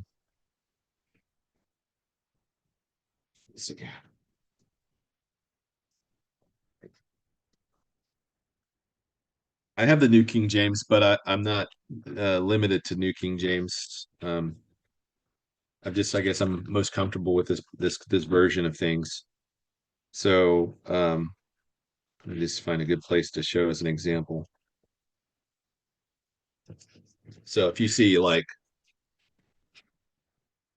my Revelation, I've got things circled, underlined. I've got things pointing to other passages, and I've got all my own personal notes I put in there. Um, and that's just kind of how I have it throughout my whole Bible. Um, some books are marked up more than others. There's some books that I feel more comfortable and confident in, and obviously I don't think I have the whole thing, wired tight. Um, but for example, if I go back to Genesis 14, I may have let's see here, Abraham, first person that's called a Hebrew, circumcision, communion, foreshadowing the covenant, the tithe, etc. And I've got all the verses next to it so that when I go to that passage and look at it, I can see how it connects with like how we do communion today or what Abraham is foreshadowing what's going to come in the distant future. So Bible studies are a little bit easier for me to do because I already have the text there to work with. If I'm writing an article, it's generally coming out of just my gray matter. And that sometimes inspiration comes very, very quickly, and I have to write it down right away. And I can get it done. I can write a big article in an hour, and articles like that tend to do really well. Like they get a lot of traction for some reason. Like my running out of normal article that I did years ago. I think I had listened to a presentation by Mondo Gonzalez, so it was somewhat connected to what he was talking about, but kind of not. It was a different direction on it, and I wrote that in a very short period of time. Like I think I sat down and wrote it that morning, the next morning at the hotel, and I got it written in like under an hour. But some articles I labor over for weeks, sometimes months, depending on what they are, and how complex they are. And I find it much easier to write than to talk and explain things. I can organize my thoughts way easier writing than I ever could talking. I'm scatterbrained when I talk. I'm kind of all over the place. Um, thank you, Emma. Okay, and then Bible studies. I prefer to do them in person because I like to I have the dry erase boards, or I like to get on with the dry erase boards and like draw stuff out and do the whiteboard stuff. I love to do that. And when I was doing the jail ministry before, the room that I was in with the prisoners there, there'd be like 8 to 10 or 12 prisoners in there, and they had these big dry erase boards, and so I could just get up there and start drawing and kind of like I'm a teacher or whatever. But anyways, oh, good news on that front. I I haven't started it again only because I was afraid that the second I started it, I'd get pulled away again for work. And somebody reached out to me out of the blue, and it was a guy that I had met a long time ago before I started the jail ministry the first time. He said, "Hey, there's a guy doing it now, and he was just looking for somebody to join in with him to, they take turns in case one guy couldn't do it, the other guy could cover down." And I thought that's perfect, man, because now that really this is his program, but I can jump in and help out when he can't make it that day, or if I've got to take off and go to work, it's still going to go on. So I think we'll probably look for a third person to help us do that. But I'm supposed to meet him on Friday morning to actually have a face-to-face meeting. So I'm pretty excited about going back into the jails and doing that. So that's definitely an answered prayer. Um, Mona Olafson, my questions are those from the Old Testament with the church in the 7 year tribulation, or do they get the resurrection body in the millennium? I've wondered about that for a long time. Old Testament with the church in the 7 year trib. Okay, so um, the if I'm understanding the question correctly, well, first of all, the church does not go into the old. It does not. It's not in the Old Testament, first of all, but it doesn't go into the tribulation as well. When we read the Carol and I did this presentation last week on the dispensational truth, but like when you look at the Old Testament, it's overwhelmingly about Israel, right? So you show off the first 11 chapters of the Bible, and you're dealing with mankind kind of writ large. You've got Adam all the way to Noah, and then Noah's three sons, and then by chapter 10 you get the table of nations, so you end up with 70 um, different family lines going out from Shem, Ham, and Japheth. And then God takes this one man named Abram from Ur of the Chaldees and says, I'm going to take you and make something special out of you. So I want you to come over here, leave all this other stuff behind, and go to this place I'm going to show you. And he's called the first, he's the first person in the Bible called a Hebrew. And my understanding of the translation of the word Hebrew is that it's one who crosses over. And I think it's the one that crosses over this river, River Jordan. I'm not sure which river it is, but yeah, so he's the first person identified as a Hebrew. And then the story then shifts from Abraham to Isaac, and then from Isaac to Jacob, and moving away. So the blessing doesn't go to Ishmael, it doesn't go to Esau, but it stays in this particular family line. And then when you get to Jacob, Jacob has the two wives, Rachel and Leah, and then between them, and I think I guess they both had maidservants, but between the four of them or five of them, there's to the 12 tribes, right? And then we know Joseph gets taken gets sold into slavery as a young boy, and he grows up in Egypt, ends up marrying an Egyptian wife, and so they have two sons. And so when they're all reconciled back together around Genesis 49, Jacob now has his beloved baby boy back, and he's got two grandsons additional. I don't know if there was other children that Joseph had, but there's these two boys, and I think it's Dan and Ephraim, if I'm not mistaken. But no, not Dan. Ephraim and Manasseh, I think, are the two. So, and then the rest of the whole Bible, from that point all the way going forward, you don't read about the Gentiles unless the Gentiles are directly interacting with the Jewish people or the Israelites or the Hebrews. So they're not the focus of the story anymore. The focus is on Israel, right? And that goes all the way through the Gospels, because the Gospels, even though they're in the New Testament, they're still covering this time period that's under the law, and you're going to be under the law until Christ's death, burial, and resurrection. It takes the death of the testator, right, for the testament to go into effect, according to the book of Hebrews. So the dispensational law is still in effect until Christ's death. And that concludes the 69th week. And that 69, there's 70 weeks that goes back to, all ties back to Daniel 9:27, 9:24 through 27. It's this 490-year period that was going to be projected forward for Israel. It starts at the going forth the commandment to restore Jerusalem, the city and the walls, or the roads and stuff. And that goes all the way up until Christ's death on the cross. And that concludes the 69th week. And then there's a gap there. There's no, because we look back on the year, I think it's the year 33 AD, others think 32 or 31, but there's nothing after that that fulfills either a 3.5 year period or a 7 year period. You don't see anything that fulfills any of the prophetic types, foreshadows nothing until you get to the destruction of Jerusalem, which is 40 years later. So either way, you're going to believe there's a gap.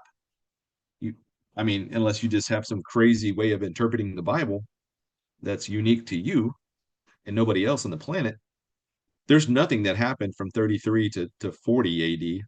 If you're going to go from the year I think it is the crucifixion, there's nothing that fulfills any of the final, the abomination of desolation, the stuff we see in the Olivet Discourse from chapters or verses 15, to onward.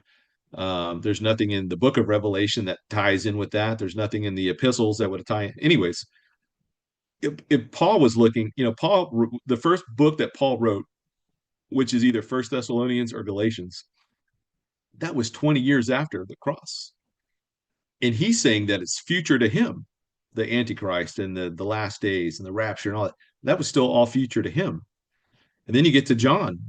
John's getting the revelation as an old man in the year 95 AD on the island of Patmos, and he's saying it's still future to him. That the last days are future to him. Like the last days had started, but I'm talking about the culmination, everything. That's all still at the end of time. So we've been in this gap between the 69th week and the 70th week for nearly 2,000 years now.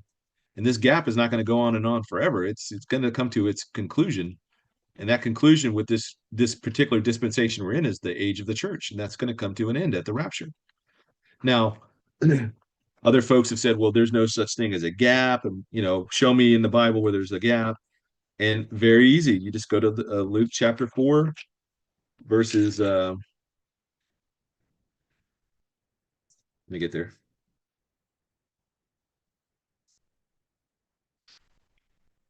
Yeah, chapter 4, go into, you can start at verse 16 or whatever, where he's talking.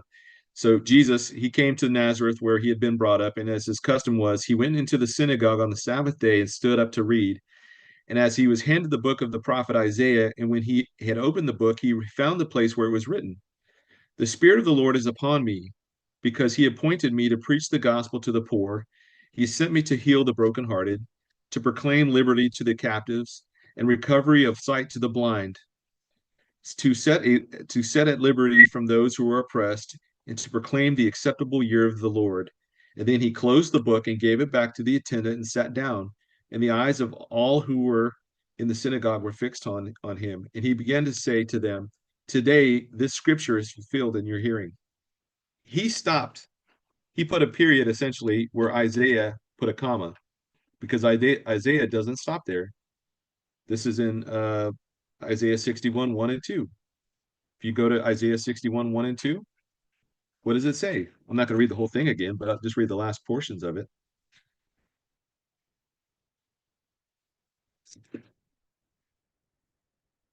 He says, "You sent me to heal the brokenhearted, to proclaim the liberty to the captives, and opening the prison to those who are bound, to proclaim the acceptable year of the Lord and the day of vengeance of our God." So that part Jesus left off. Why did he leave it off? Because it wasn't the appropriate time yet. It wasn't the time yet for that to happen. Jesus, hey, he put that gap in there because we're still here. We're still living in this fallen world. We've not definitely not achieved the six things that are listed in Daniel 9:24 that have to be achieved. So the church is not in the millennium, or the church is not in the tribulation. Um,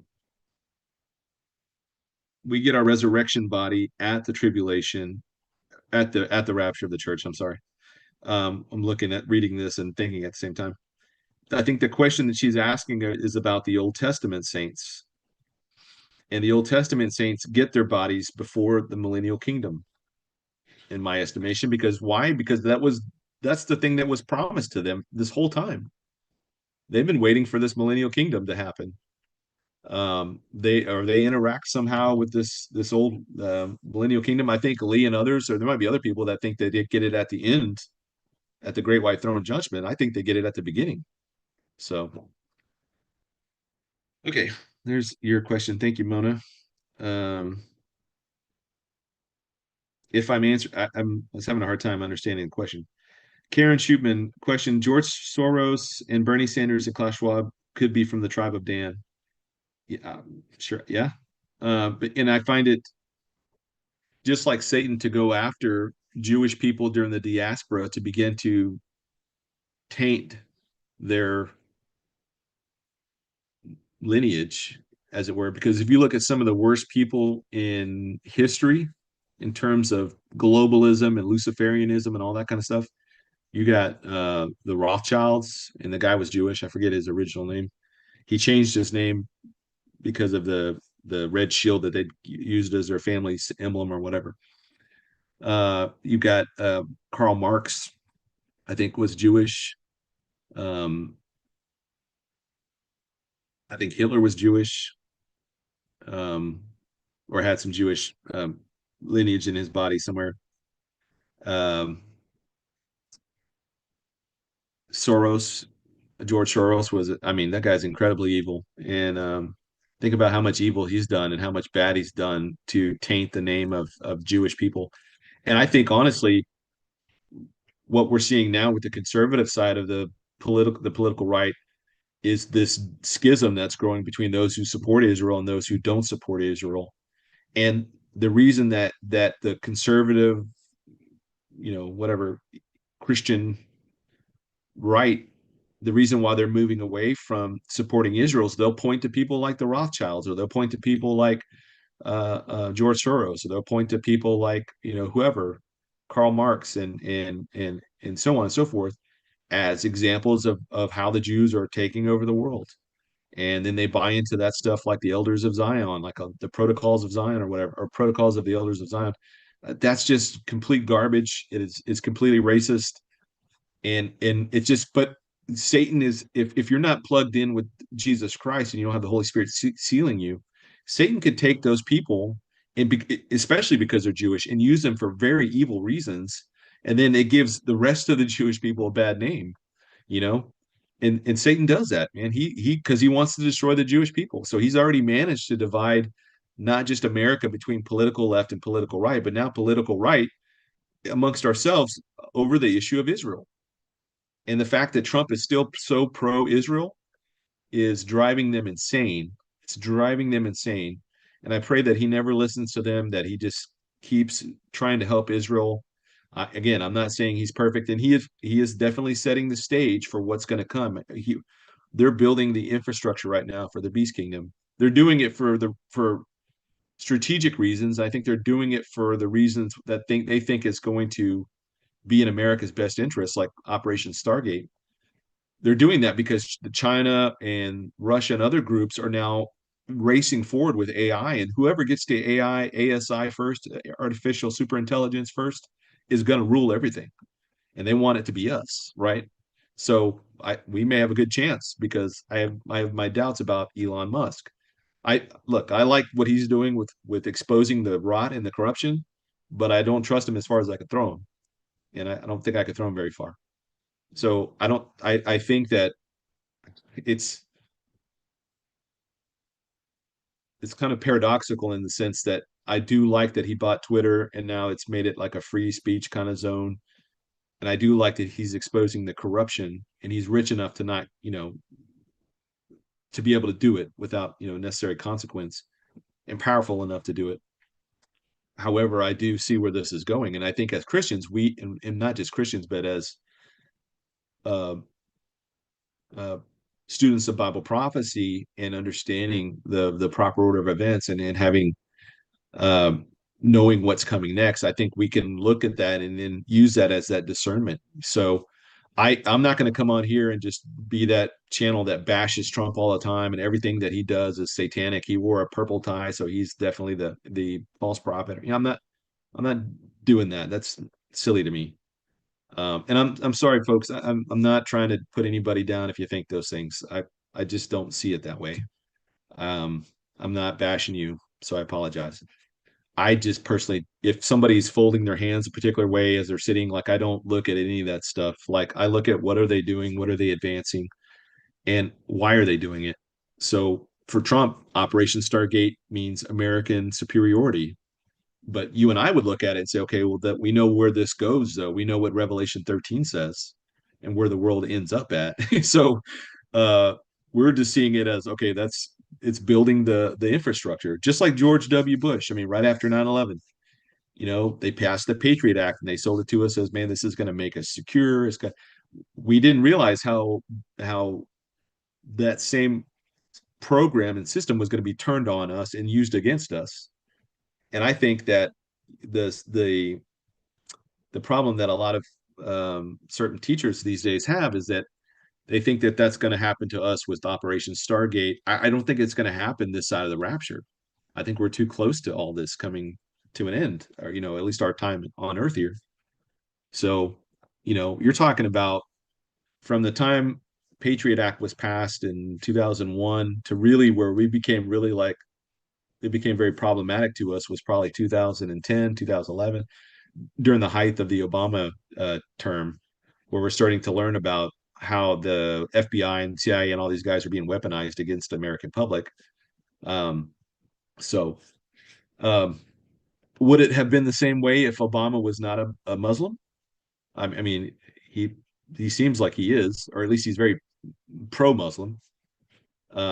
Would the American public still be the ire and the target of the Patriot Act stuff? Probably. I mean, it's going to move in that direction anyways, regardless of who's in the office. I think right now it's nice to see common sense kind of prevail in being implemented as policy after so many years of have this nonsense being thrown on us. Um, okay, question, Beth has a question. Does it really matter who or what Mystery Babylon is since we will be gone? It, it, it's it's interesting to look at from this side of the rapture because we're seeing it being put into place. I said I think I told Tyler, but I don't know, last weekend we hung out. It's I think a lot of prophecy teachers that have been teaching for several decades or many decades are kind of still stuck in their original model of how they see things shaking out. But then something like, uh, 9/11 happens, or the collapse of the Soviet Union, or 2020 and the pandemic, things like that happen, and you have to step back and be like, whoa, I was not seeing that. Why didn't I see that coming? Well, then that should cause you to say, okay, am I looking at things correctly? And I think certain people are just kind of wedded with their thing, with their particular thing, whatever that is. Maybe they think Babylon is this, or they think Babylon is that. And I'm not talking about the core issues of like pre-tribulation or dispensationalism or anything like that. I'm not saying that you should reconsider the pre-trib rapture by any stretch. That's not what I mean. I'm talking about things that we can't prove one way or the other, like who exactly is Mystery Babylon, or who is the false prophet, or who are the 10 kings, or when did the 10 kings arrive? I mean, there's a ton of questions that we have that aren't exactly listed out in scripture. You kind of have to kind of use some deductive reasoning. So if the Antichrist is the little horn and he comes out from the 10 horns, that means the 10 horns have to be in place first in order for an Antichrist to come out of, right? If he's like the last one that comes out. So it's like thinking, it's reading the text and then thinking through it, of thinking of, in trying to use that with other passages to try and make it make sense.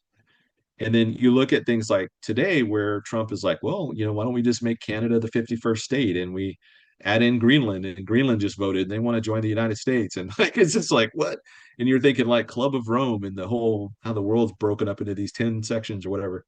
So I think we need some of these things we need to be a little flexible on, because I think things are happening at a pace and a rate now that it's hard to keep up with. And um, I don't think we need to necessarily speculate beyond the realm of outside of the boundaries of Scripture.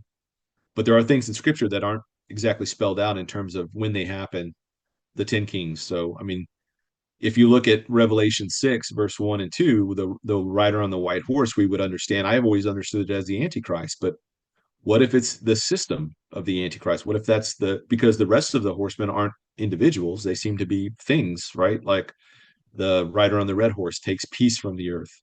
The rider on the black horse represents this economic disparity between the very rich and the everybody else, the incredibly poor. And the rider on the pale horse obviously is, death and hell with them, following them. So I don't know that they're necessarily individual persons. Maybe it's a system, right? So I think some of these things we just have a little bit of flexibility on because we don't fully understand, but we do know, because where the Bible is crystal clear, we can be confident in those things. And the clarity in the rapture position, at least, is that the church isn't in the tribulation at all, and nowhere. We're not anywhere inside of the tribulation. In fact, I've used a lot of different examples, like in the synoptic gospels, you have the Olivet Discourse. You have the Matthew to the Jews, Mark to the Romans, um, Luke to the Greeks, and then they each have a version of the Olivet Discourse, and they each have a things that make them unique. And those, not saying that nobody else gets anything out of Matthew, but I think when Matthew was writing that, he was thinking with a particular audience in mind, and so he kind of writes with that kind of style. And he's not explaining things that a Jewish person would understand, or he's not writing those things because he's not necessarily thinking that a lot of non-Jewish people are going to read it. Maybe he wrote it for Jewish people at the immediate their first century there.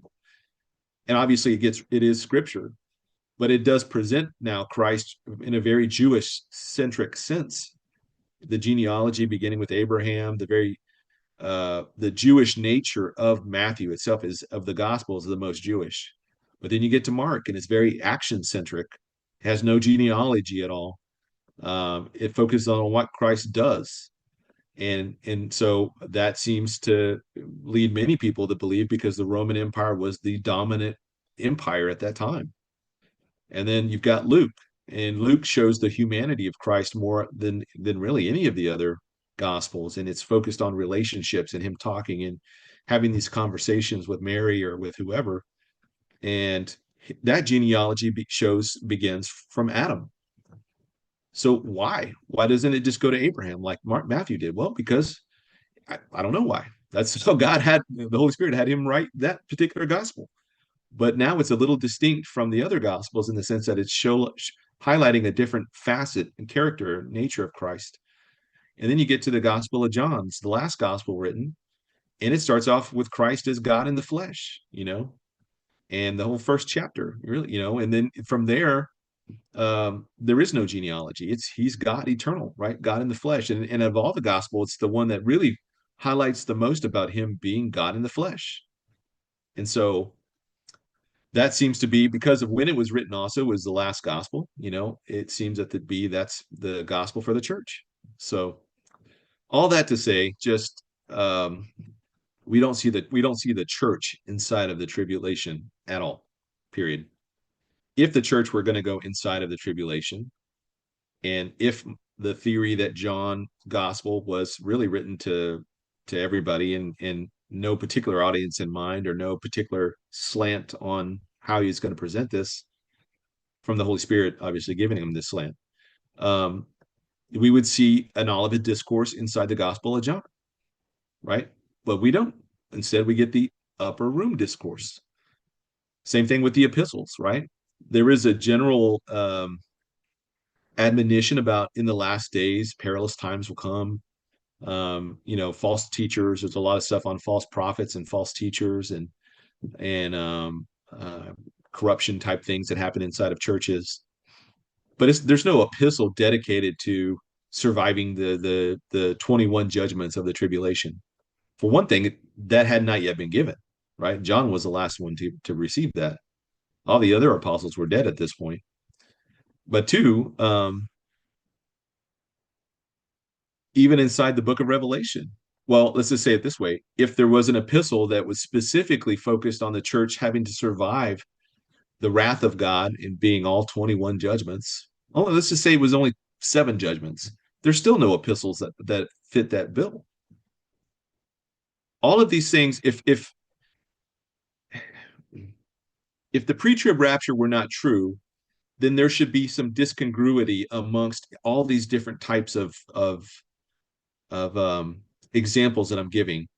The Gospel of John would have the Olivet Discourse.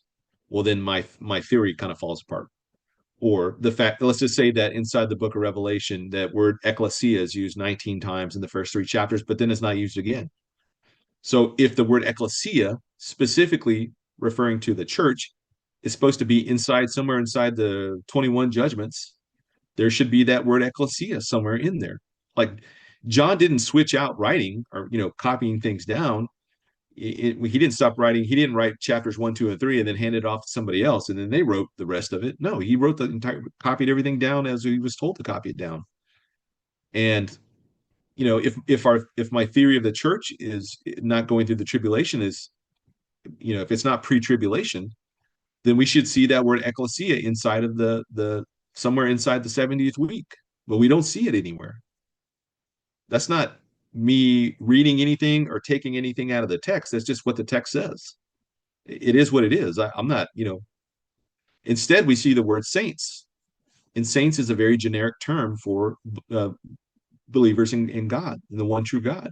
You had Old Testament saints, you had church age saints, and you'll have tribulation saints. And I'm sure you'll have saints in the millennial kingdom. They are not part of the church. The Old Testament wasn't part of the church, and that's okay. There's a diversity of the different kinds of believers that are being brought together to make up this mosaic of God's, we're the body of Christ, or we are the family of God, or however you want to look at it in the big picture, right? In the eternal picture. So I look at it, people will say, well, no, there's no distinction between Jew and Gentile nowadays. That all ended with Christ, and we're all believers are just, we're all seed of Abraham.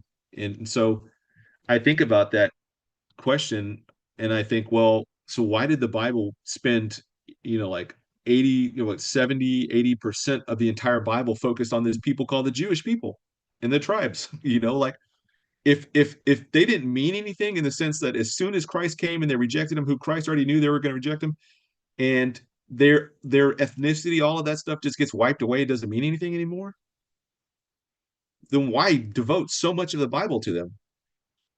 Why devote so much of the Bible, the bulk of the Bible, about the promises that God was making to them? And these are promises that have not yet been fulfilled. Isaiah chapter 2, Isaiah 11, Isaiah 66, on and on and on.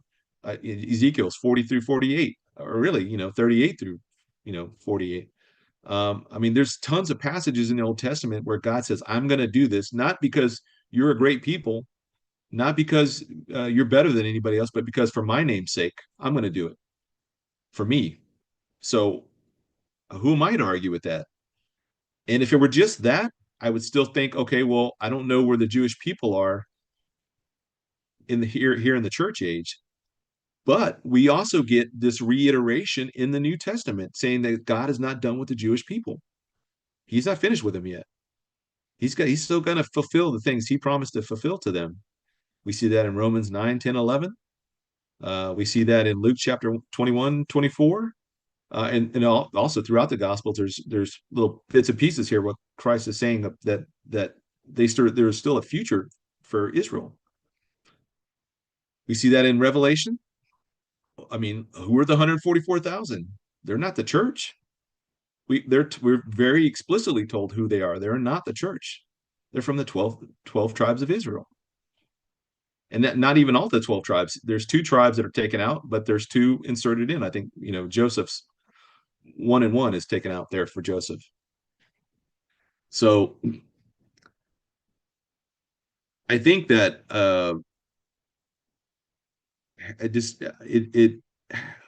I think that this idea that the church has replaced Israel, whether somebody says they're a replacement theology believer or not, the fact that if they dismiss them today as being irrelevant to God's grand scheme of things, they are kind of tacitly embracing this idea that the church has replaced Israel.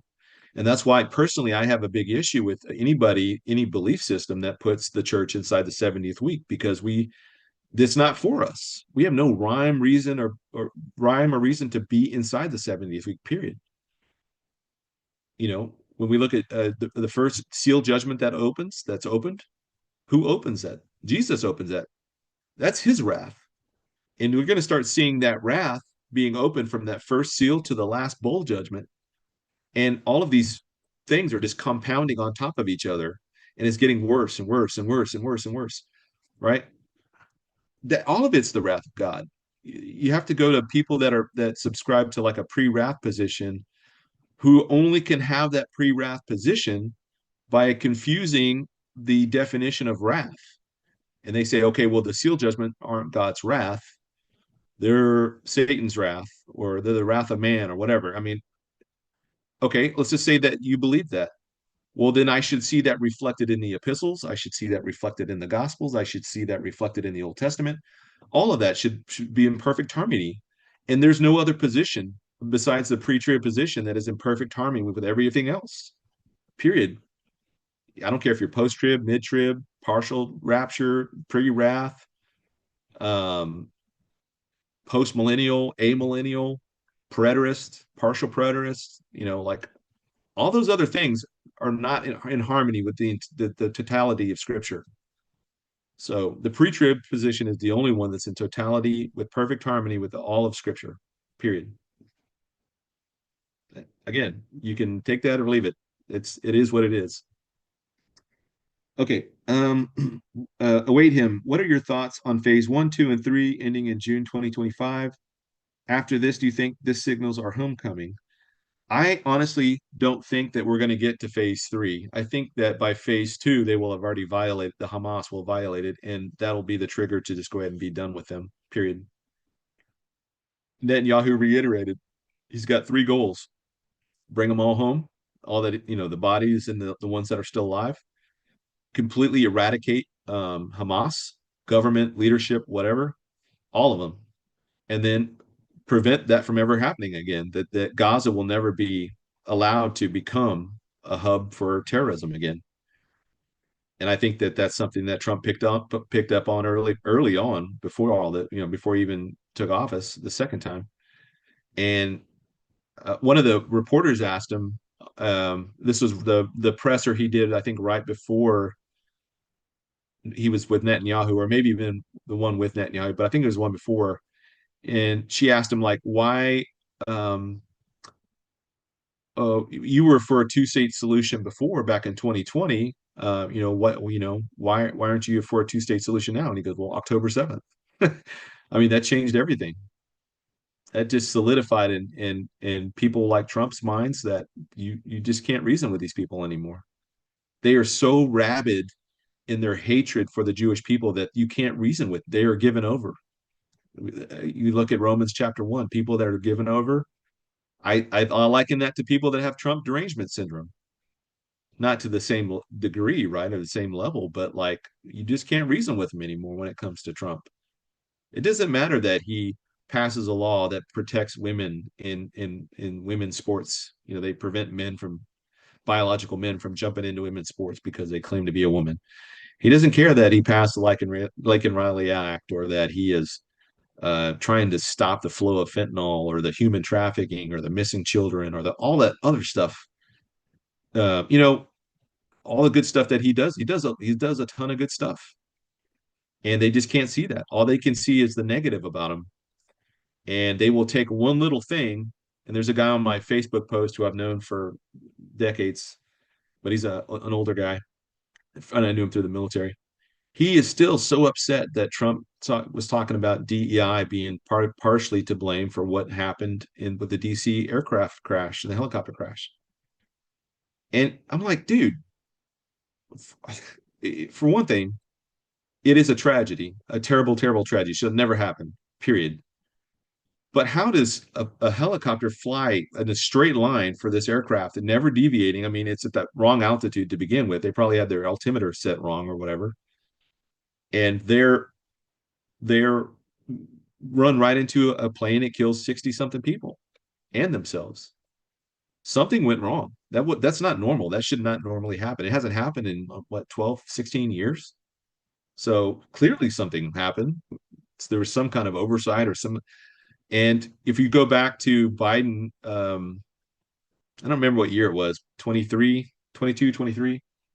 Um, Biden had appointed some guy to be the chief of the FAA, or the director of the FAA, a black guy. I don't remember his name, but the guy couldn't answer a single question, not even like basic questions about airspace. I mean, basic stuff. Like, this is stuff that he should know just without thinking about it. He didn't know. He couldn't answer those questions. And that's an example of putting somebody in place because of the color of their skin rather than they're qualified to be there. If he was black and he was qualified to be there, then more power to you, man. Good on you. Congratulations. Or you're Chinese or whatever, whatever skin color, hair color, eye color, that shouldn't matter. And that's what meritocracy is all about. It's not about your skin color. It's not about your gender. or even your sexuality.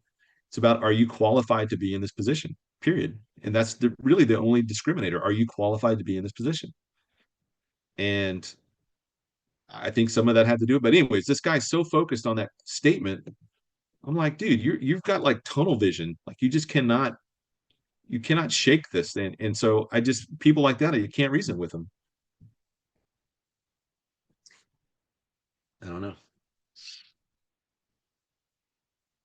And there's a guy on YouTube here on he always pops in the comments. I've tried to talk to him many, many times, and you just cannot reason with him. And I just delete his comments because you can't. He just goes on these like crazy long rants, and I'm just like, dude, all right, like, get your own channel. You can rant all you want.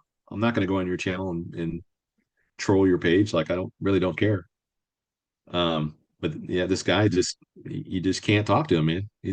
And especially trying to have a discussion on the comments is tedious. It's crazy. Uh, okay, question, Beth. Does it matter who or what mystery Babylon is, since we will be going? Oh, I think I just answered that question. It's it only matters in the sense if we're seeing the infrastructure being built up and we're kind of seeing it come to pass. But it doesn't necessarily matter in the sense that you're right. We're not going to be here. So, but we could be, like a lot of the stuff, books and things we do, and then videos, if we're able to articulate something that somebody after the rapture comes across and sees it and they're like, oh, I think I saw that. That makes sense. And then you're able to they're able to click, and these things begin to click. And then that's where you're able to break them away from this strong delusion or whatever the case is, or even before they get into the strong delusion.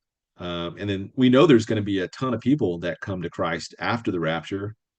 There's a number that's so great there in Revelation 7 that John, I guess the elder is talking to John. He's like, can't even count them. It's innumerable. It's like from all tribes, tongues, nations, ethnicities, everything.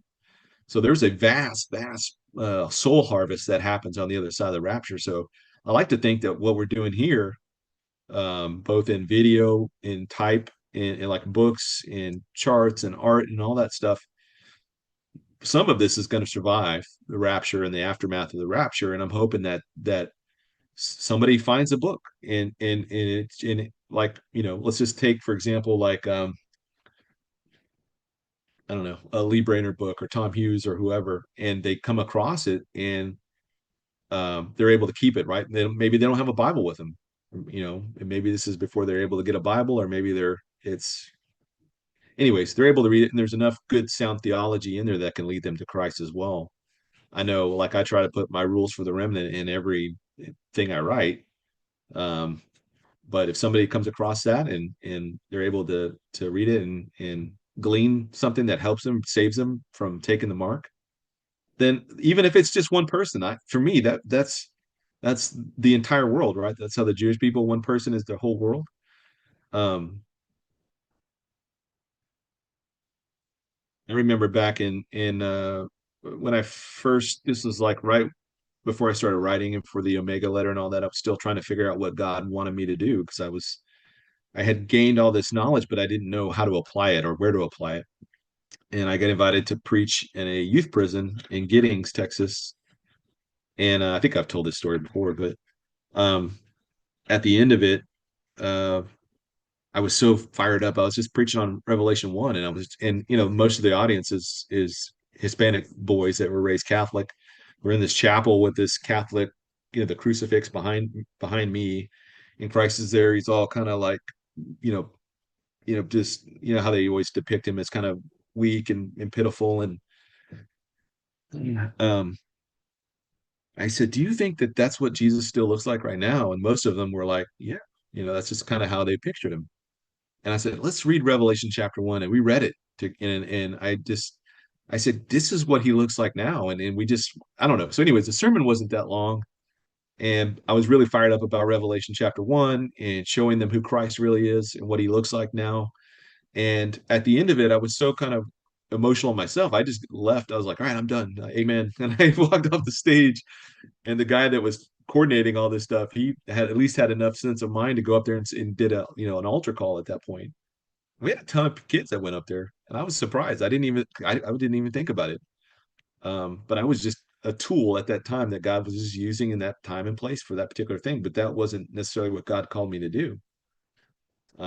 Anyways, I just think that we need to double our efforts now in this little window of grace that we have, as much time as it is, and really try to reach people. And there was a guy that I knew the other day.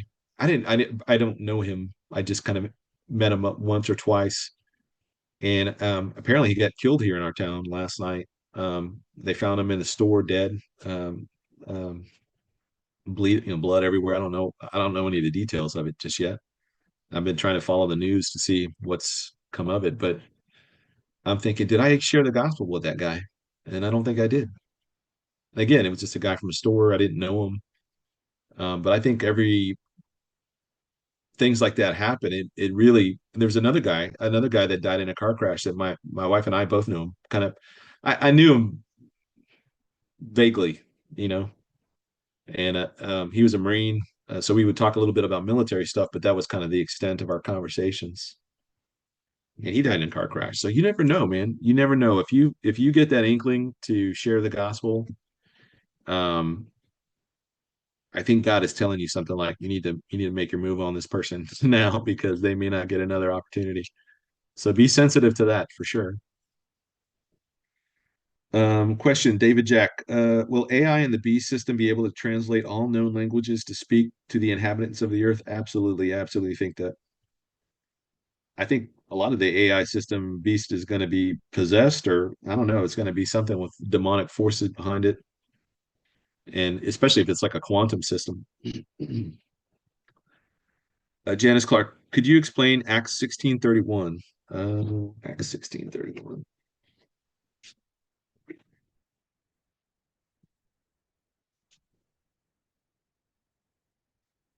I don't have it memorized, so let me go to it.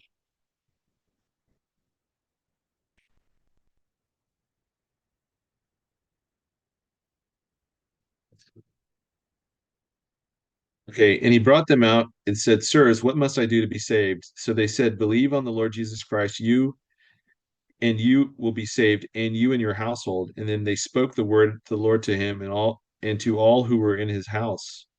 And he took them the same hour of the night and washed their stripes, and immediately he and all his family were baptized. So this guy's speaking there, and he's in front of his family, I assume, from this the way that's described here.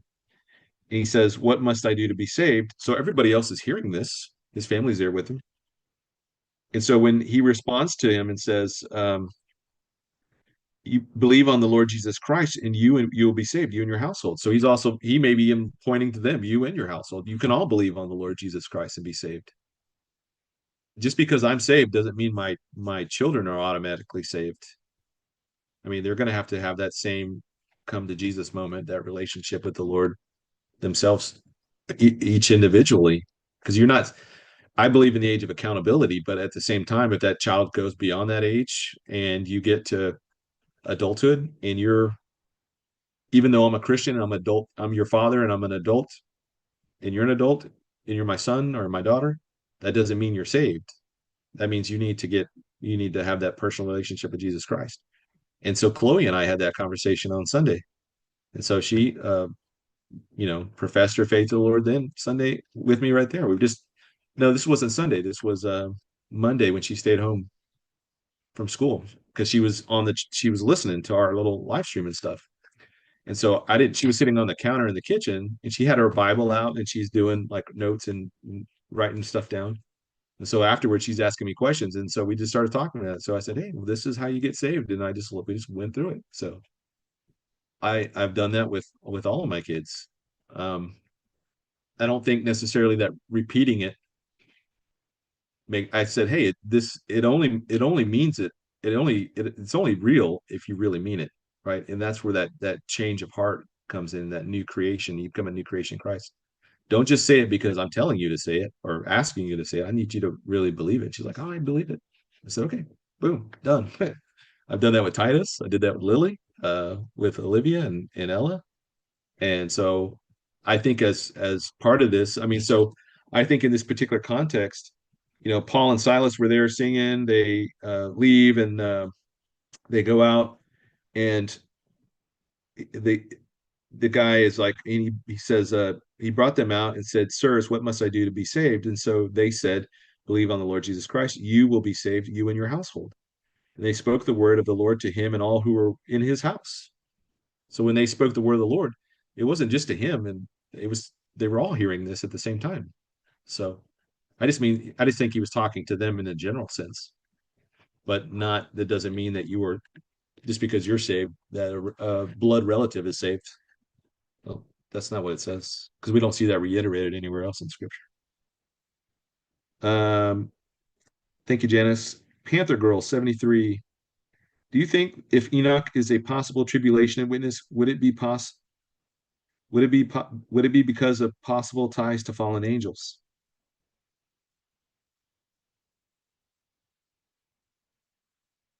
I well, I don't I don't think it's Enoch to begin with, but if it were Enoch, I don't think it would be because of fallen angels or any kind of relationship in anything we see like in the book of Enoch or anything like that.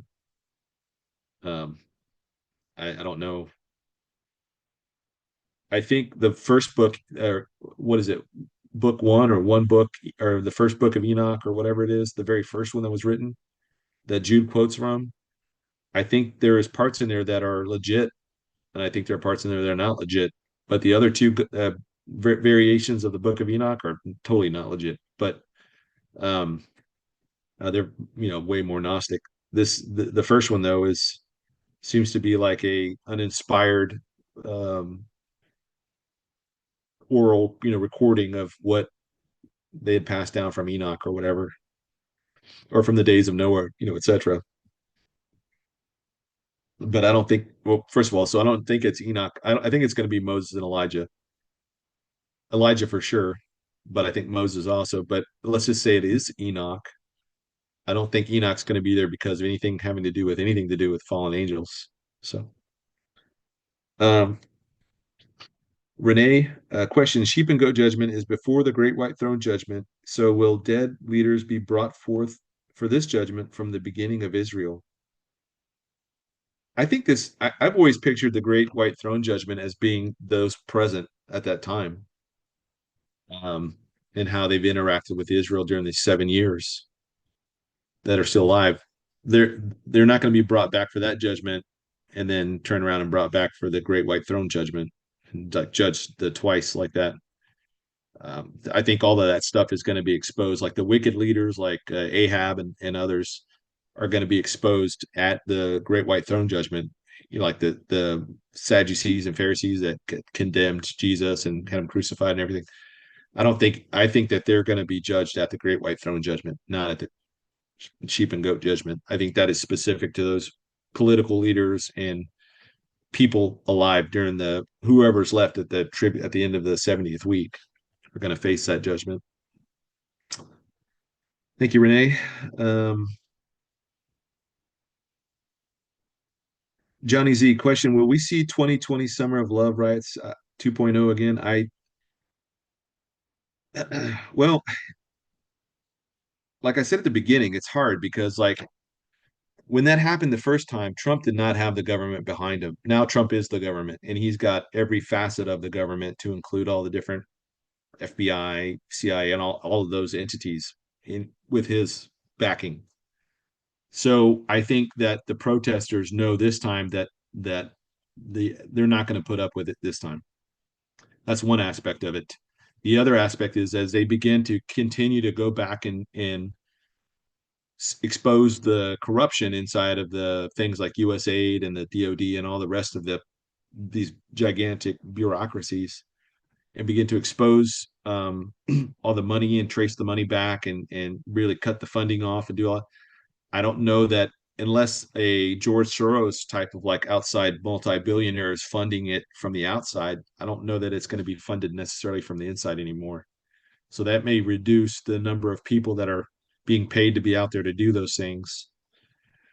And I think there's been a huge culture shift too. I mean, really, I think a lot. I mean, Trump has gained hugely with the black community, and I think I would say red pilled, but they've been like they've been woken up from like this. nonsense that's been going on for the last 20, 30 years, or longer with the Democrat Party, but just they realize that they've just been played this whole time. And so you're still going to have the extreme fringes out there that are going to try and cause problems, but I don't think it's necessarily going to be that bad this time. I think if there is something, it's going to come from the very deep state intelligence side, and they're going to try and maybe some kind of um, Project Bluebeam or some kind of like really crazy. I don't even know that the pandemic would necessarily do it again unless it had a really high mortality rate. Like you're seeing people dying on the street, but I don't even know that that would be allowed to happen this time around. So, and because I don't know how that would fit into the prophetic picture either. I think right now Trump has kind of put the brakes on globalism, but then he's ramping things up with Israel and setting Israel up for the final stages for what she's about to endure. So I think there could be some. I don't know that it will be as bad as last time, and it definitely will be a different scenario this time because of Trump's where he is now versus where he was then. I mean, he had a Secretary of Defense like Milley that was just a total turd. I mean, that guy was worthless, and he was a traitor. Um, or I guess he was the Joint Chiefs, whoever the SecDef was. I mean, all the people that he had in there was very few people that were really truly loyal to him that were willing to go with him through the fire. Most of those guys just kind of like Rex Tillerson and all those. I forget who the attorney general was that the big heavy set guy. Um, anyways, yeah, Trump had a bunch of like traitorous, what's behind him the last time, but this time he has hand picked his guys and he's very careful with who he's wants that is going to be that are loyal to the mission of America first. So okay, Keith or Kathy Marie. So everyone pretty much agrees that we are living in the last days. Joel, it says that our sons and daughters will dream dreams and see visions. Why are there so many afraid? Why are why are there so many seem to be afraid of gifts? I think that it's been this. I grew up in a church that was largely, I think, if I remember correctly, very cessationist. Like we think that the gifts were done. Because when we think of gifts, we're thinking of like Benny Hinn and like the charismatic churches speaking in tongues, and it's just kind of like chaos, and that's what we were exposed to through all the televangelism channels and Kenneth Copeland and all the prosperity gospel, Jim Baker, all that stuff. I mean, I think Christians that were from kind of sound denominations that taught sound theology really wanted to distance themselves from all that kind of craziness. And so that helped put the kibosh on really understanding the gifts and not shunning them, but embracing them if they are God is using them for you. So I think there was that kind of cultural divide between inside of Christendom between the hyper Pentecostal side and then everybody else, uh, and that helped the idea of cessationism um, be perpetuated. But as I've grown older and things have happened to me that are supernatural that I can't explain, many of you in the audience, I mean, I'm sure you guys have had things that have happened to you, or God is using you in a way that is a gift. Um, I just I don't subscribe to like speaking in tongues in a church in America where everybody's just like hollering and doing all that stuff, or any church anywhere. I think speaking in tongues is going to be pragmatic in the sense that let's say that I get sent to some country for something and I don't speak their language, they don't speak mine, but I have the opportunity to share the gospel. God is going to allow me to be able to communicate to them in a way that they're going to understand. I don't know how to explain it. I don't know if it's me speaking that way or it's he unlocks their hearing and he allows them to hear me saying what I'm saying in my own language. But I think those things can happen, and I know that in places in the Middle East where there's nothing but Islam for as far as the eye can see. You've got people that are trapped in those systems where Jesus is appearing to them in dreams and visions and things like that. I think that stuff is true as well. Now, not every single instance do I think it's true, especially if it is misleading them away from the true gospel. But we see a lot of that stuff happening inside of the Catholic systems and the Catholic Church, where Mary appears, or the statue starts bleeding blood, or things that cause people to want to idolize a particular statue of this, or a figurine over here, or this holy relics or whatever. Like I think there's a great tendency for this stuff to be abused. And same with prophecy. I don't think I have the gift of prophecy. Like I don't think the gift of prophecy is me speaking something that hasn't happened yet. Um, I don't think there's anybody on the planet Earth right now that is, and I mentioned this with Carol last week. There's not a single person on the planet that God now speaks through. Like he is the authoritative leader of the church, the body of Christ. Um, I know there are a lot of people that want to be that person. Like you got the Pope, you've got Joel Osteen, you've got all these like mega preachers, whatever, people that crave that fame and fortune and stuff. Like I, I just I just think that God has gifted us with abilities, right? And he doesn't call the prepared, he prepares the called, right? He prepares us. I never wanted to write. I had no desire to write at all, period. You could ask me to, I mean, I equated writing with like finger painting, or like origami trees or whatever. Like I just did not, I didn't, that just was not in my wheelhouse. And, but nevertheless, I started writing in 2011 and stopped. And so then that led into the books, and that led into this. And then so, I just, every time I just keep telling God, keep using me for whatever. And let me do more this year than last year. And so he's done that. And I can't explain it how I can do that. Um, I know there's people that are way more versed in the Bible than I am, that don't write, that don't do anything because they just, I don't know. I don't know. They just don't feel either led to do it, or they don't know how to do it, or whatever the case is. I don't know. I can't explain that, how the gifts and the callings of God, or why he chose me to do this and not somebody else. But I know that he's called each of us, and we each have this role to play in these final days. And like that mosaic picture I mentioned at the beginning, we are like this mosaic of the body of Christ, and each one of us, I'm a little piece that fits here, and you're a little piece that fits there, and my mom is a little piece that fits there, and Chloe's a piece that fits there, and Emma's a piece that fits there, and Gregory's a piece that fits there, and Jackie is here, and Mama Kalish is here, and whatever the case is, like he's got us all where he needs us to be. We just need to be proactive in what he's called us to do. So, um, and if you don't know what you're called to do, pray, pray and read. And I'd say ask God to open doors for you, not open doors to, or opportunities to share the gospel. And for example, like I have no calling. I have no desire to be a street preacher, like none. I think if somebody got in my face, I would probably punch them rather than like I'm that kind of flash to bang. It's very short. I don't think I have the temperament for that. He's not called me to sing either. Like I'm a terrible singer. I just there's a lot of things I know that I'm not called to do, but the things I feel like I'm called to do, I feel like I do my very best. That's all I can do in those things. I'm not the best writer either. I wish I could write like Max Lucado. Man, that guy is an amazing writer. And but at the same time, God's called Max to do what he's doing.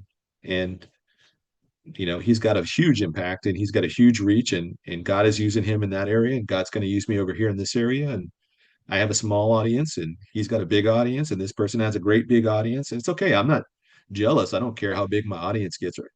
I've only ever I started Rev 310 back when I left the Omega letter. I don't even know how many people were on it initially. It was like maybe 50 people. And I couldn't interact with anybody in the comments or anything because of the way that the WordPress was. I didn't understand WordPress, and it was just, anyways. All that to say is that he's grown that from, I don't know, it was at maybe 50 people. It's over 5,000 now. So I don't think all 5,000 people are still, reading it every day. What I'm saying is that at some point, God has used me to reach 5,000 people in through the Rev 310 part. And then it's going to reach maybe a whole different audience in YouTube or to Rumble because they don't like to read. They just want to watch a video while they're driving or washing dishes or whatever the case is. That's the same like me. Like if I'm washing dishes or doing whatever, I just want to listen to something. And so all that to say is that God, the gifts and callings of God are without um, repentance. So God has sent it, given it to you, and it's yours to use. So, so if you live at home and you're older, and maybe you're like my mom, she's stuck in her house right now because of the snow and the ice up there. She could still pray. I mean, pray, like I said, I've said it all the time. I mean, prayer is a very powerful ministry. And there's going to be many a old lady in soft tennis shoes and silver hair, and they're not going to look like that. You're not going to be there forever. I'm just saying uh, that will go up there and they'll be decked out like Mexican generals. I mean, they're just going to have so many more awards than even some of the most famous prophecy teachers. So okay, that was from Kathy. Thank you, Kathy. I don't. I'm going to have to. We've got about 11 minutes left. Beth Ann Johnson question regarding the lie that the deceived will believe. Do you think it is alien disclosure? I watched the News Nation interview with Jake Barber. Super creepy. Yeah, that was creepy. And there's more stuff coming out. Stephen Greer had he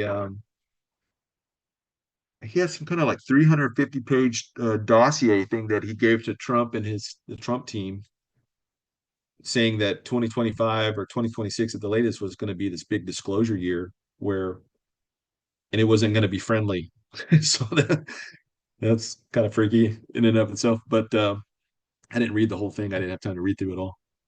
But I feel like yeah, I do think that Satan has been spending the last 90 years or was it 80 years, almost 80 years, building up this narrative about things from outside of our time and space that are not human.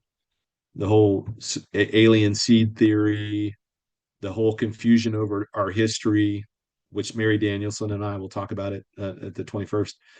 All of that stuff is, I think, building upon itself to come up when these guys really arrive, the tall whites or whatever they're called. When they arrive, they're going to say, "Hey, we are your masters, or we're the ones who planted humans here." A billion years ago, whatever they tell them. And I think people are going to believe that, and they're going to come down with these massive ships. And I saw this video that the other day of something floating around the ring of Saturn.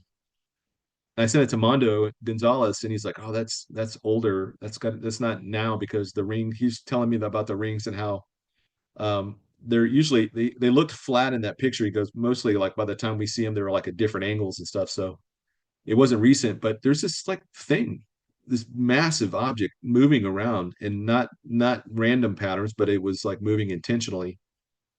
We've seen things like that on the moon, big things on the moon that are coming and going out of these like asteroid the impact holes or whatever, things coming and going out of the I mean, I think it's going to get this part is going to get where it's going to get super freaky and super worse, and many people are going to buy into this. So this is where you tie into people that are well versed in this level of deception, like L.A. Marzulli, Mondo Gonzalez, and others that Tyler's done a bunch of programs with this. um Trying to think who else focuses on this stuff a lot. um Blanking on everybody. You go to LA and kind of circle out, you'll start getting all the good people that you can, because they've been studying this stuff for decades. And that's the gifts and calling God gave LA to study those things and to be a subject matter expert in those things. So that there's somebody within the church that has a voice that can speak to these things. And I think that's incredibly important as well. I mean, God didn't call me to study these things exclusively, but God did call LA and other folks to that's where their area of expertise is going to focus in, and they use that to present the gospel to people and to get people to come to Christ. So But yeah, I do think that that is part and parcel of what the big lie is going to be. Carol, question: do we usually see Rev 310 in the chat like this? Uh, that's one of my daughters. That maybe this was from last time. Was this from last time? Did I even get to today's questions? Let's see. Okay, that was Chloe. That's right. This is still last week. Holy moly, I didn't even get any of those questions. Could Israel's peace and safety be prior to October 7th? Ezekiel 38 be a final battle to this war? No, I think October 7th is setting the conditions for peace and safety. And we're seeing it now. I mean, Gaza is pretty much eradicated. They're going to move those folks to some other place. I think they'll annex Judea and Samaria. And once they do that and they're buttoning things up or finished with stuff with Hezbollah, that's when they're at that kind of status of peace and safety. Mrs. H, can you suggest where I find a timeline of the end time events that lines up with the pre-trib events? Yes, you can go to my website, rev310.net, and go to, if you have a laptop, go to the top part. There's the little book tabs or whatever, and you can go to charts. I think there's charts and maps and stuff. I mean, just click in there, and one of those is I've got some big charts. I've got one that's kind of vertical that starts at the bottom, goes all the way to the top, and it's very, very comprehensive. And then the other one is kind of just the normal landscape view, and it's just kind of a overview of the rapture, the 7 year tribulation, the judgments, etc. Okay. Oh man. Jackie Five. Question: is the book you just released the one you were interviewing people in the Millennial Kingdom? Yes, it's called Blink. I'm trying to finish it. I'm working on the Kindle version right now because I have to format it differently, and so I'm trying to put graphics in it. But essentially, it'll look like this. It's not this color, but it's like this, and pretty jam packed in there. Okay, okay. So now we're not even on to today's questions. Holy moly! I guess I have to do another day to make up for this day for not getting through all the questions. Question: if coconut oil comes from coconuts and peanut oil comes from peanuts, where does baby oil? Yeah.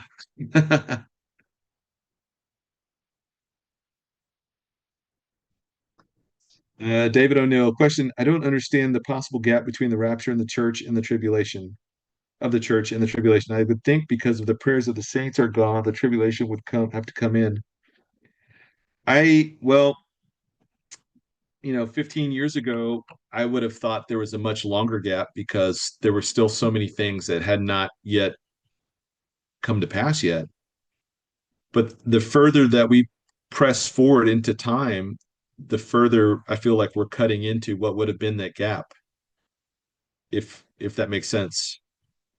And I think things like 2020, when we went on a worldwide lockdown, and because everybody was stuck at home, they had to really expedite things like the bandwidth structure for everybody working from home, the speed of the internet, the strength, rolling out 5G and all that kind of stuff. That sped things up by like 6 years from a technological standpoint. So I think that there is a gap. I don't know that how long that gap is. I don't think it's as long as it used to be. But obviously, I think what will happen is if the U.S. is still in our present position of being a world superpower, um, there is going to be a certain degree of chaos that is going to be thrown into our structure, which will be then in a kind of a domino effect around the world. It will have that kind of a it'll push out around the world, and then therefore those countries that were relying upon the United States for the strength of our dollar, our economy, et cetera, that is where and think about it this way, like during all the way from Obama's first term all the way up through till really the end of Biden's term, BRICS was this, it seemed like a foregone conclusion. So Brazil, Russia, India, China, South Africa, and then they've added on some countries. But then look at those countries right now. Russia's a pariah around the world. They've been at this really devastating war with Ukraine for the last 3 years. Um, China is a economic basket case right now. Like they are in really, really bad shape, and I think their population is in very bad shape as well. Even now, South Africa has got this completely insane racist government that is just they're about to call down the wrath of Trump down on them, which rightfully they should. So all of these countries that are still in the BRICS nations, like they're all having their own massive problems. Brazil's got this phony president there who basically was a part of a coup d'état. So all that to say is Trump coming back in and restoring the strength of the U.S. dollar, the prestige of the American might, military intelligence, diplomatic strength, all of that. It seems like we are going to be set up for the fall, right? So we're going to rise up again to this kind of height, and then boom, the rapture cuts the legs out of us, and then that throws the world into chaos even worse. And in that desperation, they're going to cry out for some kind of new system, something that will save them and work. And I think that's where we see the rise of the 10 kings, and these guys start to take over and say, "Hey, like an Elon Musk, I've got this. Let me fix this. I've got the wealth, I've got the means, I've got all the internet satellites up, I've got, etc." Like it'll be guys like him that will begin to position themselves around the world. They may carve the world up into certain regions, but the world's going to have to be broken down first before it can be brought back into this final world order. Okay. Um, Lori Sanders, question: if the two witnesses are Old Testament prophets, wouldn't the Jewish people know them, and wouldn't it be strange for them to see them? Yeah, I did in my book Hobo, I think volume two. They arrived, dressed kind of like in Old Testament robes and stuff, but their faces were covered, and they're walking up the steps to the top of the temple or the Temple Mount, and it wasn't until they began to exercise their supernatural power that people began to say, "Oh, that's Moses, that's Elijah," you know, and then it clicks for them. So I don't know. I think people are going to recognize him, but by the time they get in place, I know, like I hold that they're at the beginning of the tribulation. I think Lee holds that they're at the latter half of the tribulation. I mean, it's whatever. I mean, we're neither of us are going to be here to see that, but you know, whether it's there or there, people are going to they're going to be a supernatural force to be reckoned with, and they're not going to be moved from that position because they're going to be able to shoot fire out of their mouth, call fire down from heaven. I mean, like they're going to be like super powerful proclaiming the gospel of Jesus Christ to the Jewish people that a lot of them are going to turn. And I think that's where that remnant comes out of and begins to really realize that Jesus was the Messiah. Tego Arcana Die question: given that Trump's election was emboldened Israel, or it has emboldened Israel and weakened its adversaries' aims of annihilate it, Russia is also weakened. Doesn't it make Ezekiel 38:39 less likely for now? Um, I do think Russia's been weakened. Um, but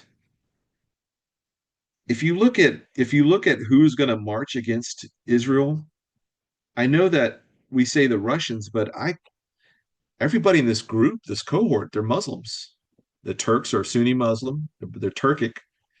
The Stan nations are all basically Turkmen type of ethnicity, but they're Muslim as well, Sunni Muslim. I think they're mostly Sunni Muslim. But then you have Iran, who's Shia Muslim, and so all of the Shia groups, the pockets of Shias everywhere. And then you have the groups in South Africa or in Africa, in Sudan and Libya and other places, they're going to march. So to me, it seems very much this is a Muslim army that's going to march against them. And I would include in the Russians, the Chechens. I mean, there's a huge Russian or Muslim population in Russia.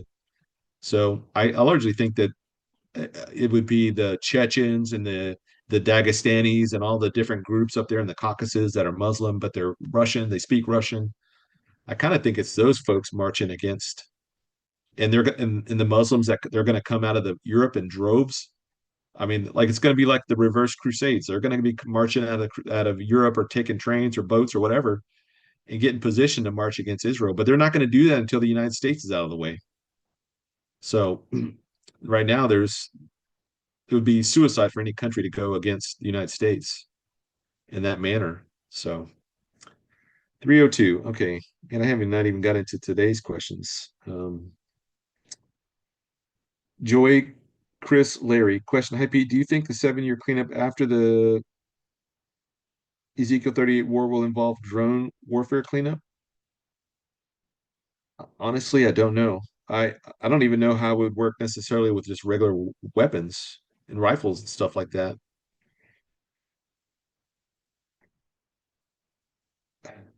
There's so many, trust me, from a military background, there's so many things I have issue with the Ezekiel 38.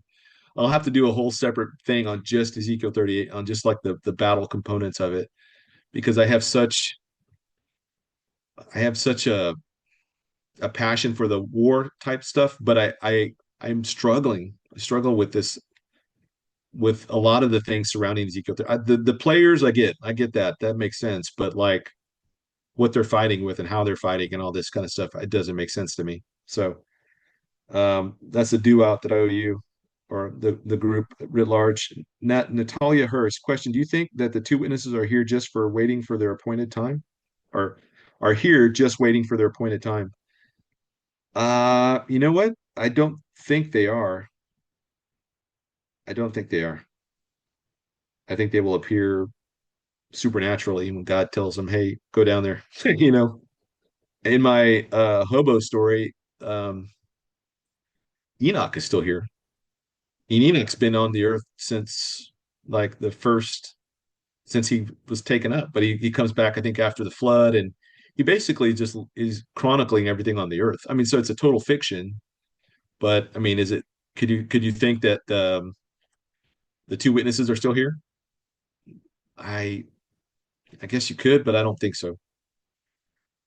I don't think so. Amber Rice, Pete, question: if God named Cyrus as a man to come, why not Trump?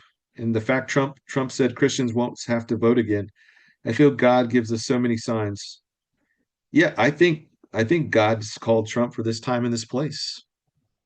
And just like he called Cyrus and just like he called, had other leaders at that particular time and place to do exactly what they need to do to fulfill the prophecy. I think that I think Trump is if it's happened, it happened throughout all the Old Testament. Why can't it happen today? I don't know. I think Trump is here for this time, this place.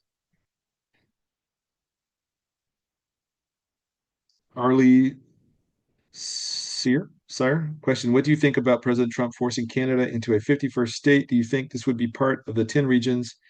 We talked about this earlier. Yep. I think that they will fall in line with the 10 regions and the United States, Canada, Greenland, maybe even Mexico will be rolled up into kind of one system under the 10 kings, right? Ron Devanis, question: when Satan is bound in the pit during the millennium and his influence isn't on the earth, where are the one third of the angels that fallen out of heaven during this time? I've asked that same question, Rhonda. Honestly, I feel like I feel like they're bound or they are shut up somewhere or they're sealed or they may be even thrown there with them, even though it doesn't say it. Um, I have a hard time. They're not on the earth influencing anything for sure, but they are kept away from the earth. Could be that the holy angels keep them away. They're just kept out from like the holy angels create this like force field around the earth for like 1,000 years or something, and they just got to stay out of that. So Melissa Reynolds, question: what if the president does not finish his term and JD takes over? Would that change anything?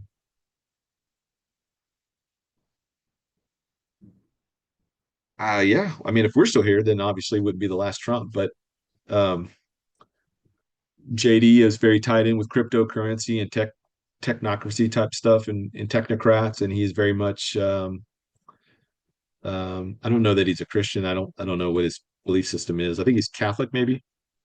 I think his wife is Hindu. But yeah, so I don't know. But he's going to be part and parcel of this last days rodeo. So it's going to happen. He seems like he's been put in place for that. Okay.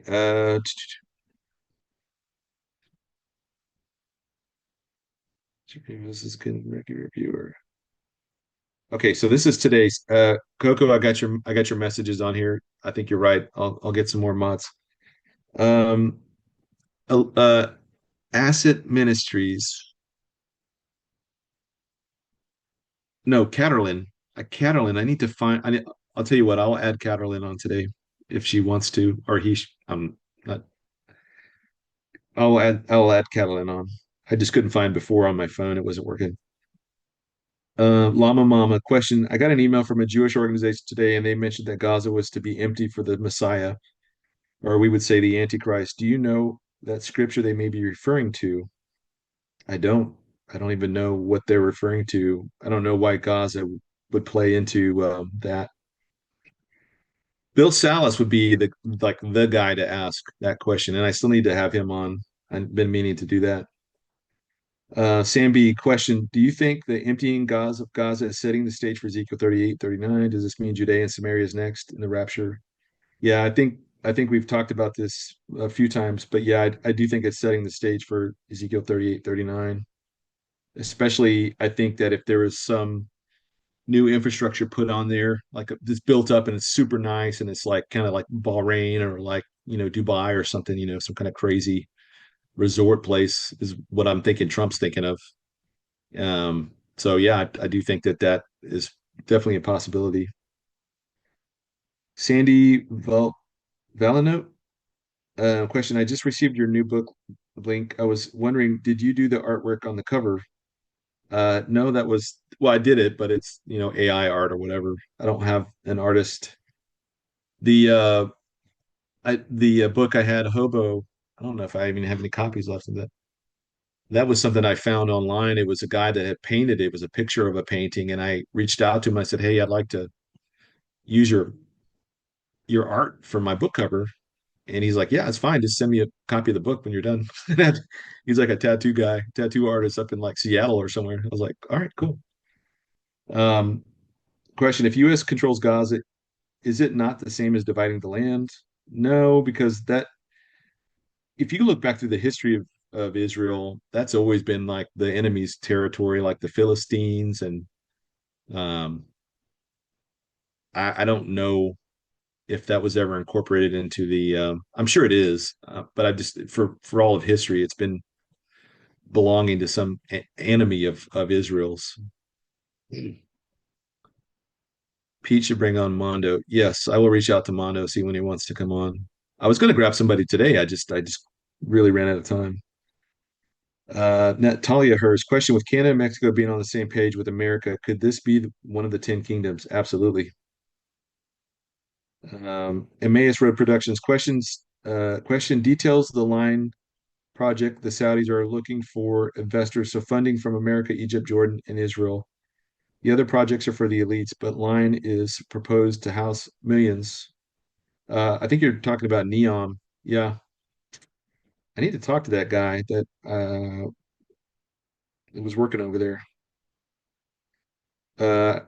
It's 3:11. I have got to go. Last question here. Pete, doesn't this is from Dora? Doesn't the Bible say nobody will live in Gaza anymore? So how about Donald Trump's plan? It might not happen and nothing will be built there.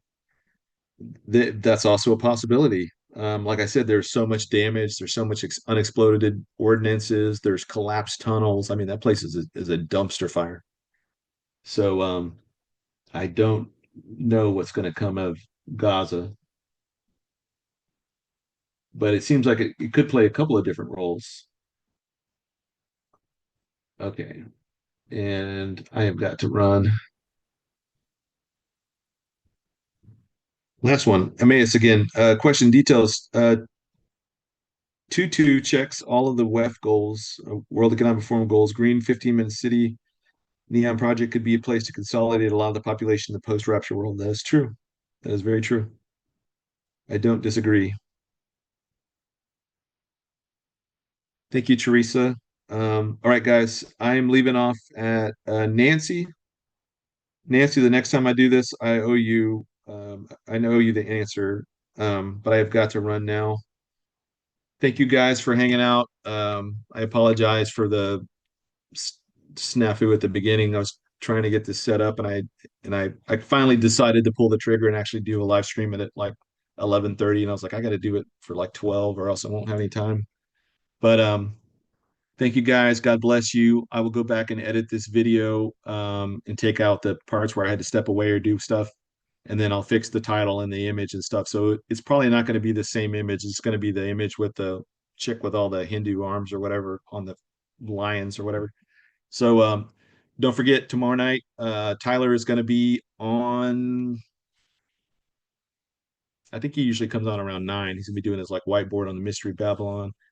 And then don't forget the April was it the 11th and the 12th is the prophecy conference at Guthrie, Oklahoma. So if you're in the North Texas, Oklahoma, if you're in driving distance from that, that would be a cool place to be. And I will try and meet you guys there. If I'm here, I'm not deployed away somewhere. I'll probably pop up there for a night or whatever and hang out. So we can hang out. You got Lee, Mondo, a bunch of cool people. JB will be there with us. So um, again, I'm not speaking at it. I want to help the church there do that. And then I will be on next Wednesday with John Holler and Patrick Wood, Britt Gillette, Scott Townsend, and John Holler. So we're doing that technocracy roundtable. So I that's kind of the next stuff for me in line. So pray for me. My work is pushing back a little bit on me taking this leave to go to North Ireland for this conference. Just pray that that all works out according to God's plan.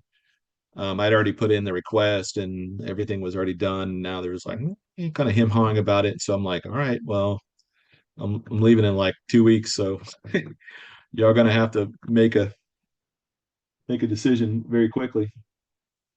I feel like that's uh, a lot of Satan working there. Satan's afraid of what's going to happen with us going over there. Sorry. Okay.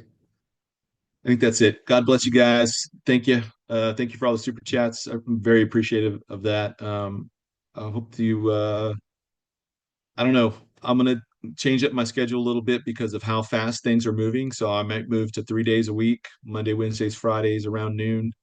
Obviously, that's not going to be written in stone, but I will try and keep some type of kind of consistent schedule going, but more than once a week for sure. And then if I do go out and I'm working again out of a hotel, that's when I'm going to start my Bible studies again at night. I want to do them in the evenings. So I'll do Jude and then I'm going to go in straight into Ephesians. The slides are done, ready to go. And now I think between now and then, since Blink is done, I'm focusing on the conference here for North Ireland, getting my presentations done there for that. And that'll be live streamed. I think it's like $9.99. So I'll put that link as well in this show notes for this. Um, I think that's it. So God bless you guys. Um, pray for opportunities to share the gospel. Pray, I'm not expecting you guys to stand out on the street corner with a billboard, a sandwich board, the end is nigh kind of thing. But just say open up an opportunity for me, and you never know. People will come up to you just randomly. Even friends or people will come up and just ask some random question. You can always use that to tie that into the gospel or the soonness of our Lord's coming. So thank you guys. God bless you. See you, Mom. I'll call you later. I'm terrible at calling. She'll say no. All right. Bye.